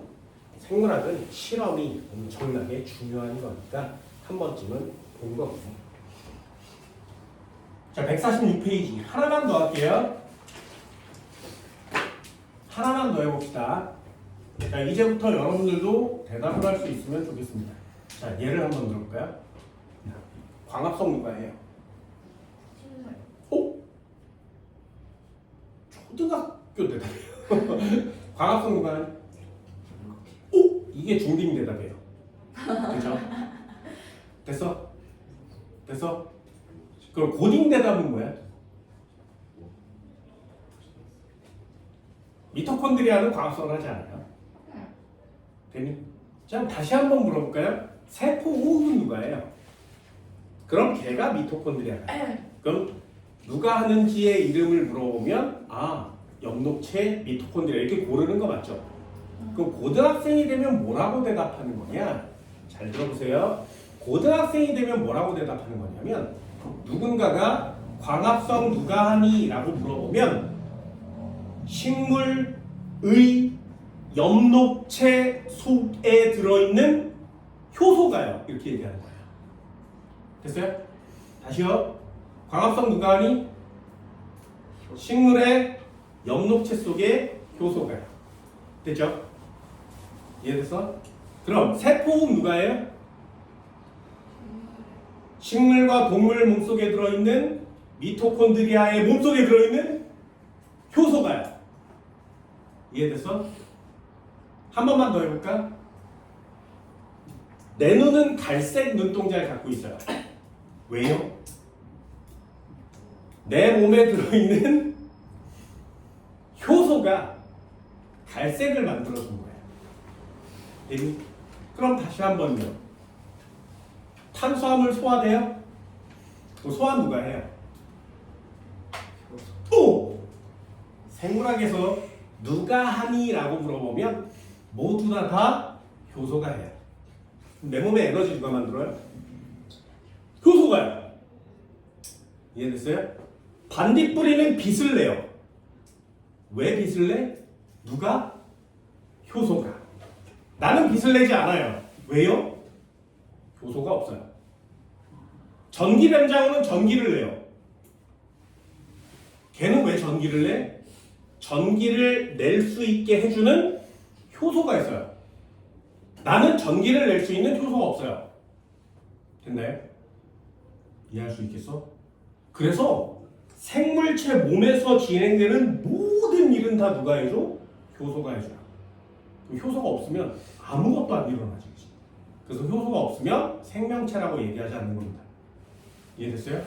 그래서 그 효소를 가지고 있는지 안 가지고 있는지가 중요한 거예요. 예를 들면 반딧불이는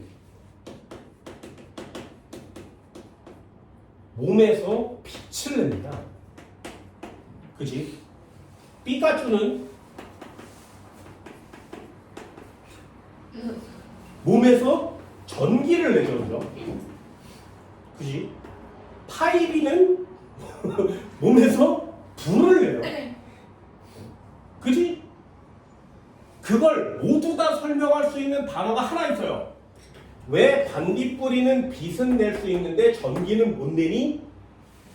빛을 만들 수 있는 효소는 있는데 전기를 만들 수 있는 효소는 없는 거예요.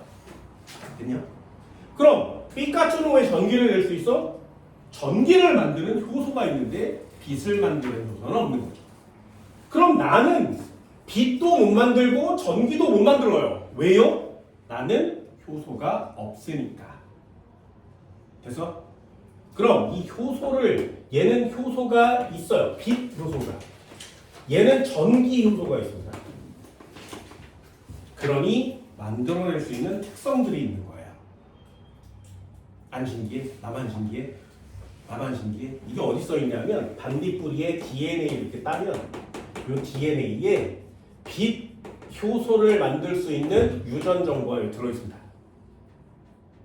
반딧불, 피카츄의 DNA를 따본 적이 없지만 따보면 여기 부분에 전기를 만들 수 있는 효소의 유전자가 들어있어요.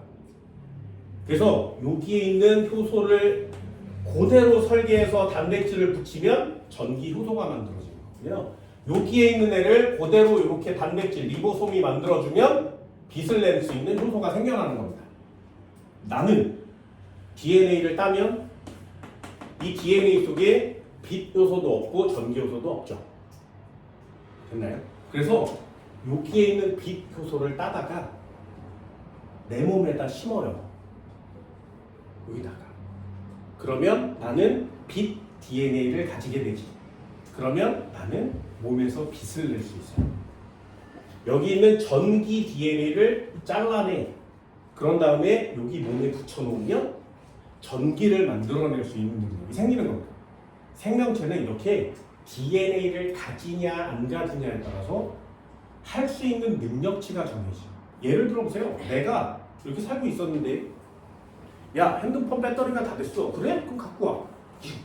이러고 있으면 자, 오 충전 다 됐어. 그럼 나는 마치 초능력이 있는 거죠. 그죠? 그게 유전자의 재조합이라는 거예요. DNA를 재조합하는 겁니다. 예를 들어서 빛 DNA를 따다가 나한테 심어줬어. 그래서 내가 빛 DNA를 갖고 있대. 그래? 어두운 길을 가고 있는데 야 어두워? 그래? 이러면 여기서 빛이 나오는 거지.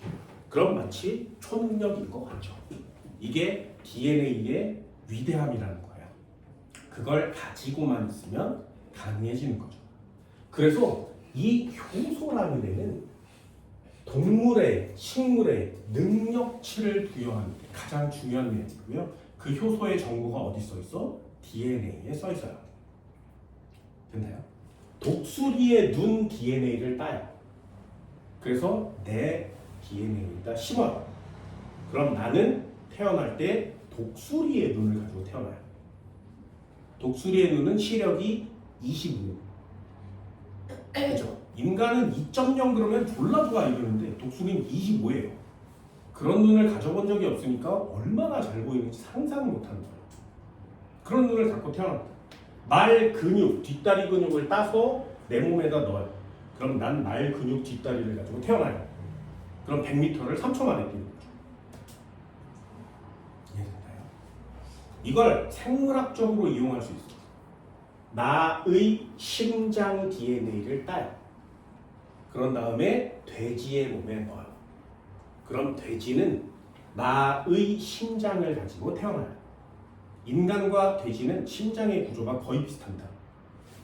근데 돼지가 있는데 내 심장을 갖고 태어났으니 이 돼지를 고기는 먹고 심장을 꺼내다가 나한테 넣을 수 있지. 그럼 나는 새로운 심장을 새롭게 갈아 끼울 수 있어요. 내가 심장병에 걸려서 죽을 건데 남한테 심장을 받으면 땡큐. 근데 거부 반응이 있어서 못 받는 거거든요. 근데 만약에 받을 수 있는 애가 있어. 그래서 내가 심장을 받았어.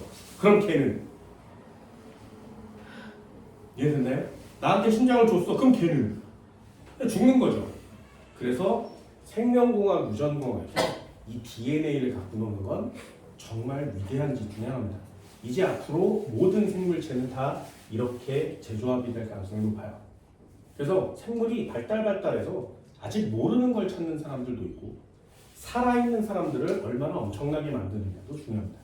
매머드의 DNA를 전체 가져다가 코끼리의 몸속에 넣어서 매머드를 낳게 하는 이런 시대가 오는 거죠. 그래서 멸종된 생명체들 중에 세포가 온전하게 하나 살아있다면 그 핵 속의 DNA를 꺼내다가 생물에 갖고서 그 생명체를 다시 태어나게 만드는 거예요. 그게 인간들이 해야 되는 짓 중에 하나인 거죠. 인간 때문에 지구의 생명체가 멸종하고 있다니 인간이 그 멸종을 막을 수 있는 방법은 복원해내는 수밖에 없습니다. 그게 인간들의 숙제가 되는 거죠. 그래서 생물학을 하는 이유는 생명체, 나 건강하게 살려고 하는 것보다 지구의 생명체를 보존하는 역할을 하는 게 생물학자들의 목표이고요.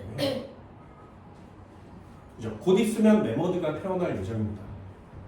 상상 속에서만 봤고 뼈다귀만 봤고 그리고 신생대에 태어났었던 번창했었던 그 엄청나게 큰 코끼리 모양의 매머드를 이제 인간은 눈으로 볼 수 있는 상황이 될 거예요.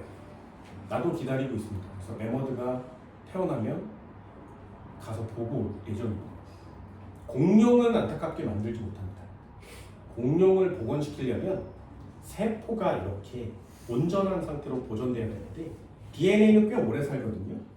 그런데 공룡은 너무 오래전에 죽었어요. 그래서 DNA의 보존 기간보다 너무 오래전에 멸종됐기 때문에 복원하기가 좀 어렵죠.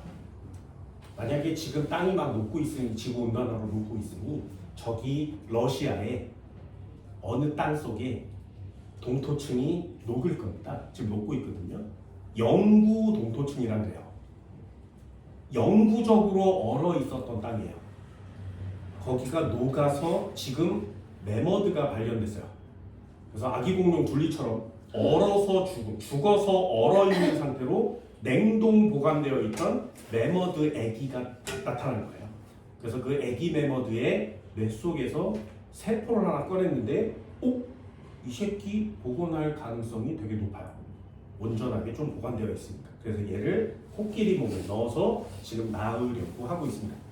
그럼 지금 땅이 녹으면 안 되잖아요. 지구온난화 때문에 녹아요. 지구 온실효과 때문에 녹는 거니까 점점점 녹아서 매머드가 신생되니까 조금 더 녹으면 공룡이 매몰되어 있을 수도 있겠죠. 그럼 그 공룡 중에 하나가 냉동 상태로 보존되어 있던 애가 발견이 되면 그러면 거기서 세포를 땄어. 그래서 이 세포를 아거나 금화뱀 속에 넣어서 공룡을 낳게 하는 이런 경우도 생기게 되겠죠. 기대하고 있습니다만 그게 생각만큼 쉽지는 않기 때문에 좀 어렵습니다. 자, 여기에 포인트는 뭐냐? 니네 생물학 몸속에서 일어나는 모든 짓은 다 누가 해준다고? 효소가요. 효소라는 단어는 그만큼 엄청난 짓입니다. 그게 니네들이 해야 될 일이에요. 자, 첫 번째 단어만 하나 설명드릴 겁니다. 오늘은 효소라는 엄청난 내용을 하기 전에 물질 대사에 대한 내용을 설명드립니다. 자, 여기다가 하나만 적어볼게요. 물질 대사. 물질 대사. 이퀄 치고 뭐라고 쓰는 거냐면 에너지 대사라고 씁니다. 물질 대사는 이퀄 치고 에너지 대사라고 알아둡니다. 그럼 물질 대사가 무엇이냐? 물질 대사라는 애가 있는데 물질 대사는 무엇이냐? 얘는요 반드시 조건이에요. 반드시 생물체의 몸 속에서 진행되는 여기다가 동그라미. 우리 몸 바깥에서 진행되면 안 돼요. 생물체의 몸 속에서 진행되는 모든 화학 반응을 전부 다 물질 대사라고 합니다.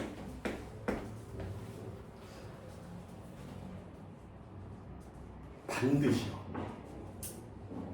그래서 아까 얘기한 광합성 누가 한다고? 식물의 몸 속에 있는 엽록체에서 진행되는 거죠.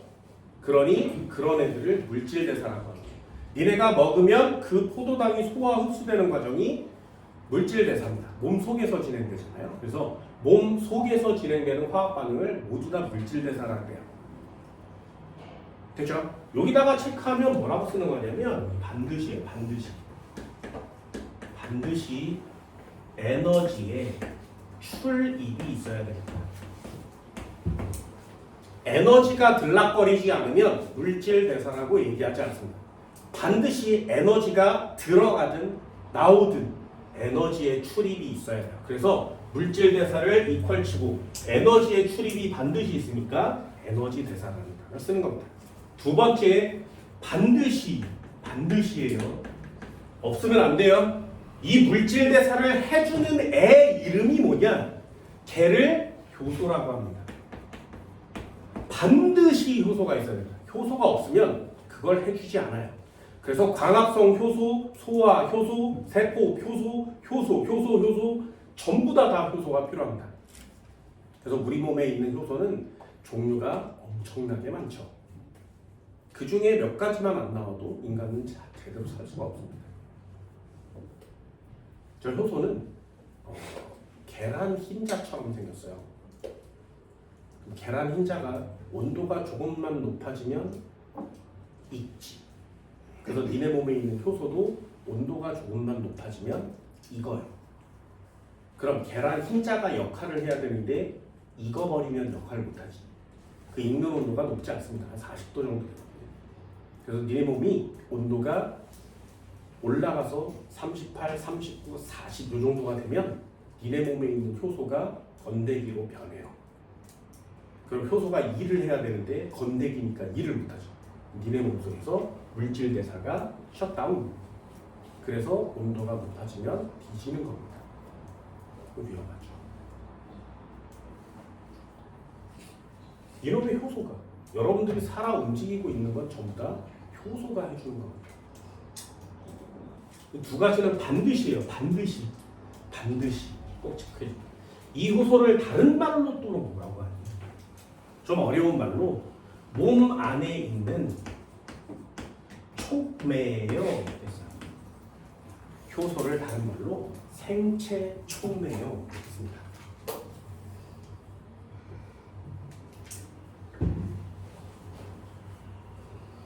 물질 대사는 종류가 두 종류가 있는데 하나는 동화작용이라고 하고요.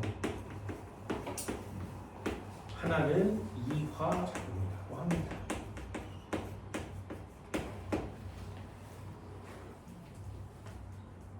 이거 국어 문제로 틀려온 애들도 되게 많습니다. 그래서 그거 체크해 드릴게요. 두 번째도 한번 써볼까요? 두 번째.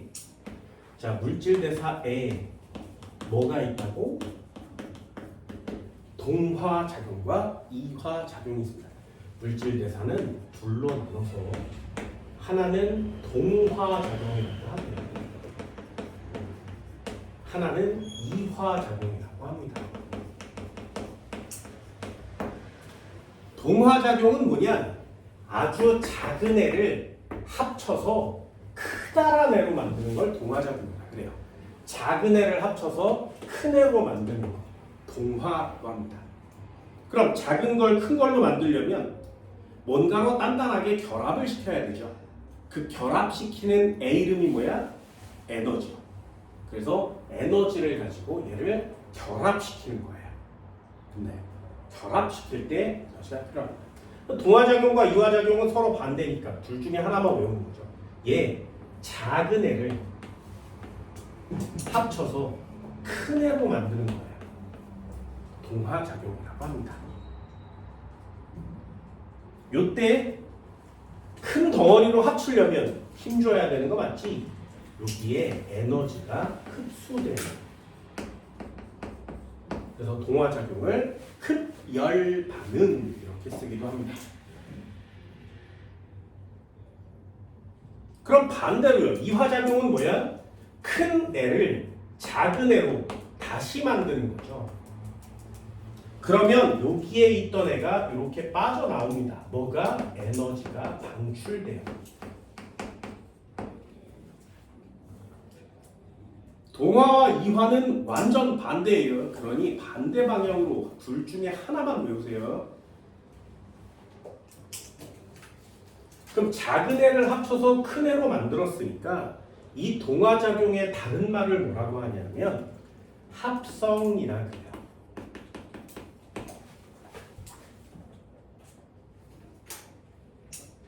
네, 이화작용의 다른 말은 뭐야? 큰 애를 작은 애로 나눈 거지. 그래서 이화의 다른 말은 분해라고 합니다. 아, 합성됐구나. 그러면 동화. 아, 분해됐구나. 그러면 이화. 동화예요. 아, 에너지가 들어갔구나. 이화예요. 에너지가 나왔구나. 이렇게 쓰는 거거든요. 그럼 얘들을 써야 될 거 아니야? 얘. 니네 합성 들어가는 단어 중에 가장 잘 알고 있는 단어가 뭐야?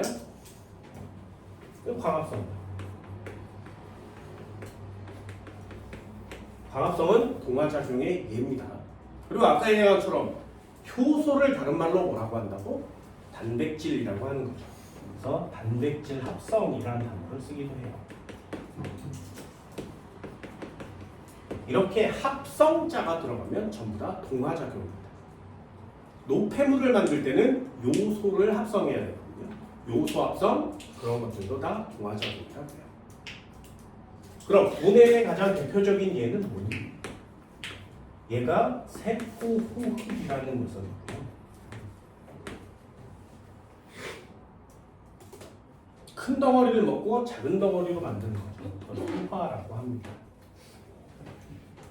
얘들이 되게 많은 거죠.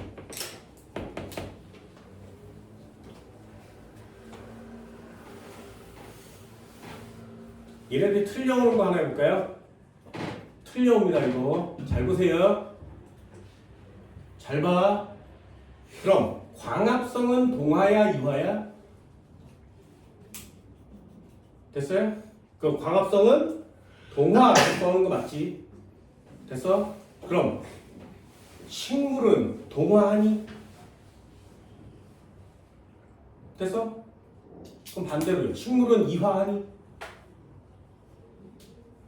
그래서 이거 틀려온 애들 많아요. 진짜 많습니다. 써줄게. 식물은 동화하니? 네. 이화하니? 네. 둘 다 동그라미 치는 거예요.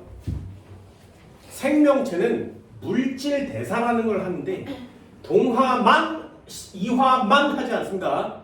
생물체는 동화와 이화를 모두 하셔야 돼요. 동물은 동화하니? 이화하니? 네. 됐어요? 아주 간단하게요. 광합성 식물이 한다 그랬지, 그지? 동화만 해요. 안 된다고요. 광합성 누가 한다 그랬어? 식물의 엽록체 효소가 한다 그랬지. 효소를 만들어야 되잖아? 그 효소가 단백질인 거죠. 단백질도 합성해야 되는 거 맞죠? 그럼 먹었어. 에너지 안 만드니? 만들어요. 그래서 동화와 이화를 식물, 동물로 물어보면 전부 다 동그라미 쳐옵니다. 그런데 여기 이름에 광합성이라고 직접 주는 거예요. 광합성은 동하니 유하니? 광합성은 동화 맞고요. 이화 아니란 말이죠. 됐어요? 작용 중에 동물, 식물은 모두 다 동화작용, 이화작용을 한꺼번에 다 해야 생명체라고 합니다. 그래서 앞에 주어가 생명체가 나오면 이건 동화, 이화 모두 다 해요. 이렇게 쓰는 거고요. 이 다 하는 짓들 중에 광합성은 뭐니? 라고만 물어보면 이건 동화예요. 라고만 써오는 거예요. 됐나요? 학생들이 이렇게 식물은 광합성하잖아요. 식물은 동화만 하는 거 아니야? 이거 안 해요. 이렇게 얘기하는 사람 많아요. 니네 세포 할 때 했었어. 식물 세포에 엽록체도 있죠. 미토콘드리아도 있죠. 미토콘드리아가 이화도 되게 많이 하죠. 그래서 반드시 꼭 체크합니다. 두 번째요. 동물은 동화하니 이화하니? 둘 다 해요. 그럼 그 중에 세포 호흡은 뭐니? 이렇게 물어보면 동화는 아니고요. 이화가 맞아요. 이렇게 표시해 오는 거예요. 한국말로 되게 많이 틀려옵니다. 반드시 꼭 적어줍니다.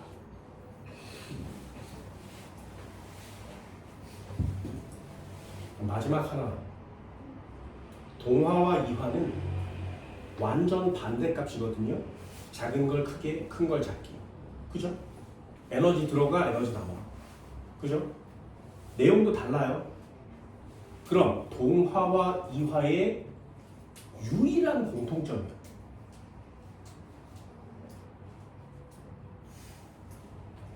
그래서 동화와 이화의 공통점이 뭐야? 공통점이 뭐야?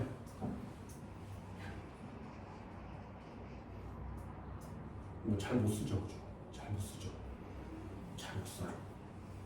그런 걸 해야 과학을 진짜 잘하는 거라 그랬어. 동화 누가 한다고? 이화 누가 한다고? 저기 써 있잖아. 반드시 누가 해? 반드시 동화든 이화든. 이게 유일한 공통점입니다. 반드시 효소가 있어야 돼.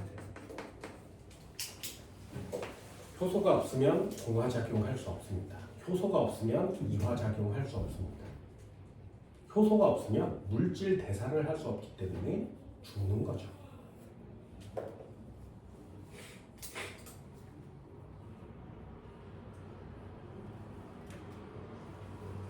또 마저 정리해볼까요?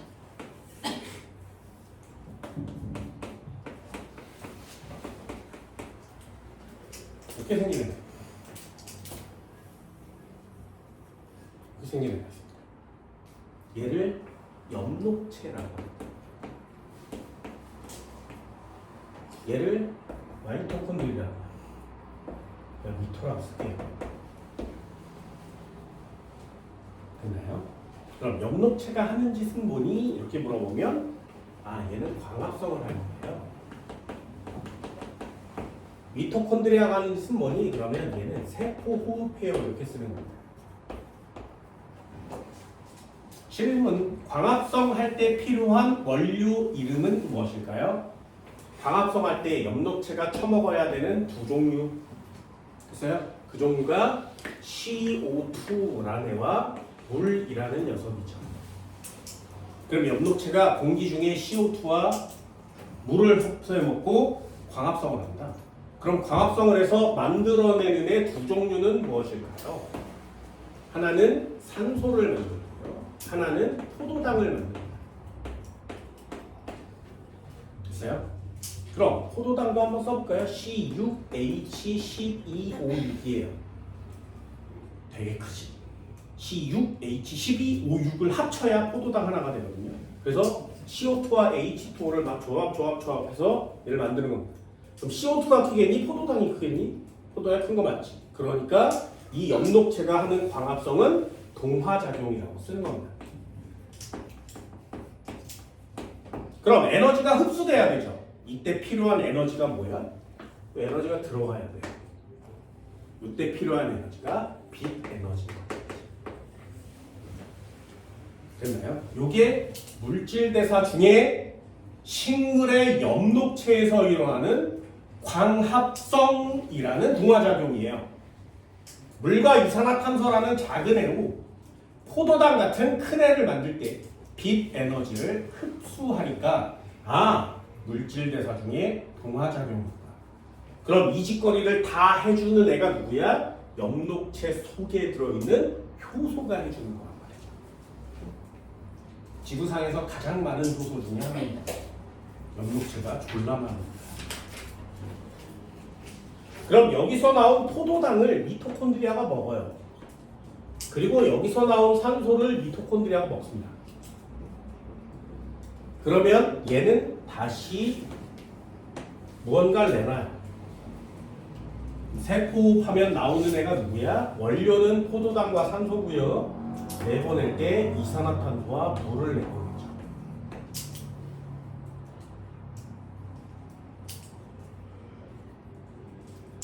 이게 식물이에요. 그러면 이 이산화탄소를 다시 돌려서 여기다가 넣어주면 되고요. 여기에 있는 물을 다시 돌려서 여기다 넣어주면 되죠. 그래서 식물체는 물과 이산화탄소가 어느 일정 수준이 아니어도 꽤나 오랫동안 지속해서 살 수 있습니다. 동물은 엽록체가 없죠. 동물은 엽록체가 없어요. 미토콘드리아만 갖고 있거든요. 그러니 이 미토콘드리아가 뭔가를 먹어야 되지. 산소 먹어야 되는 거 맞지? 그래서 니네 숨 쉬는 거고요. 얘 영양분 포도당 먹어야 되는 거 맞지? 그래서 음식을 처먹는 거예요. 그럼 얘가 이산화탄소를 내뱉는 거 맞지? 그래서 숨 쉬어서 이산화탄소를 내뱉는 거고요.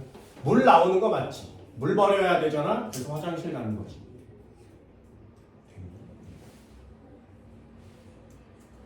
그래서 동물보다 식물이 거의 완벽한 시스템을 갖고 있죠. 왜? 엽록체와 미토콘드리아는 완벽하게 서로 반대작용을 해요. 자연계에서 살고 있는 생명체인데 완벽 반대작용을 하는 생명체 두 마리가 식물 몸으로 들어가서 진화하게 된 겁니다. 그럼 동물은 뭐 하는 애야? 엽록체가 없으니까 영양분을 어떻게 해야 돼? 처먹어야 되지. 그럼 영양분이 저기 있으니까 처먹으러 가야 되죠. 그래서 움직이는 운동 능력이 발달한 거예요. 미토콘드리아, 얘가 이화작용을 하는 거예요. 그럼 미토콘드리아는 이화작용만 하니? 아니요, 동화도 합니다. 그 중에 세포흡이 이화작용인 거예요. 엽록체 동화작용만 하니? 아니요, 이화작용도 합니다. 광합성이 동화작용인 거예요. 그럼 여기로 빛에너지가 들어갔으니까 여기서 에너지가 나와야 되지. 왜 에너지가 빠져나와요? 요 에너지를 그냥 막 버리지 않고 요 에너지를 ATP라는 곳에 저장해 놓습니다. 7.3kcal씩 정확하게 잘라서 ATP를 하나씩 만들어놔요. 그래서 니네 몸에 ATP를 하나씩 저장해 놓고 있는 상태예요. 그러다가 내가 이렇게 가고 싶어. 그러면 내 위치에 있는 세포에서 ATP를 뽀개서 그 안에 들어있는 에너지로 움직이는 겁니다.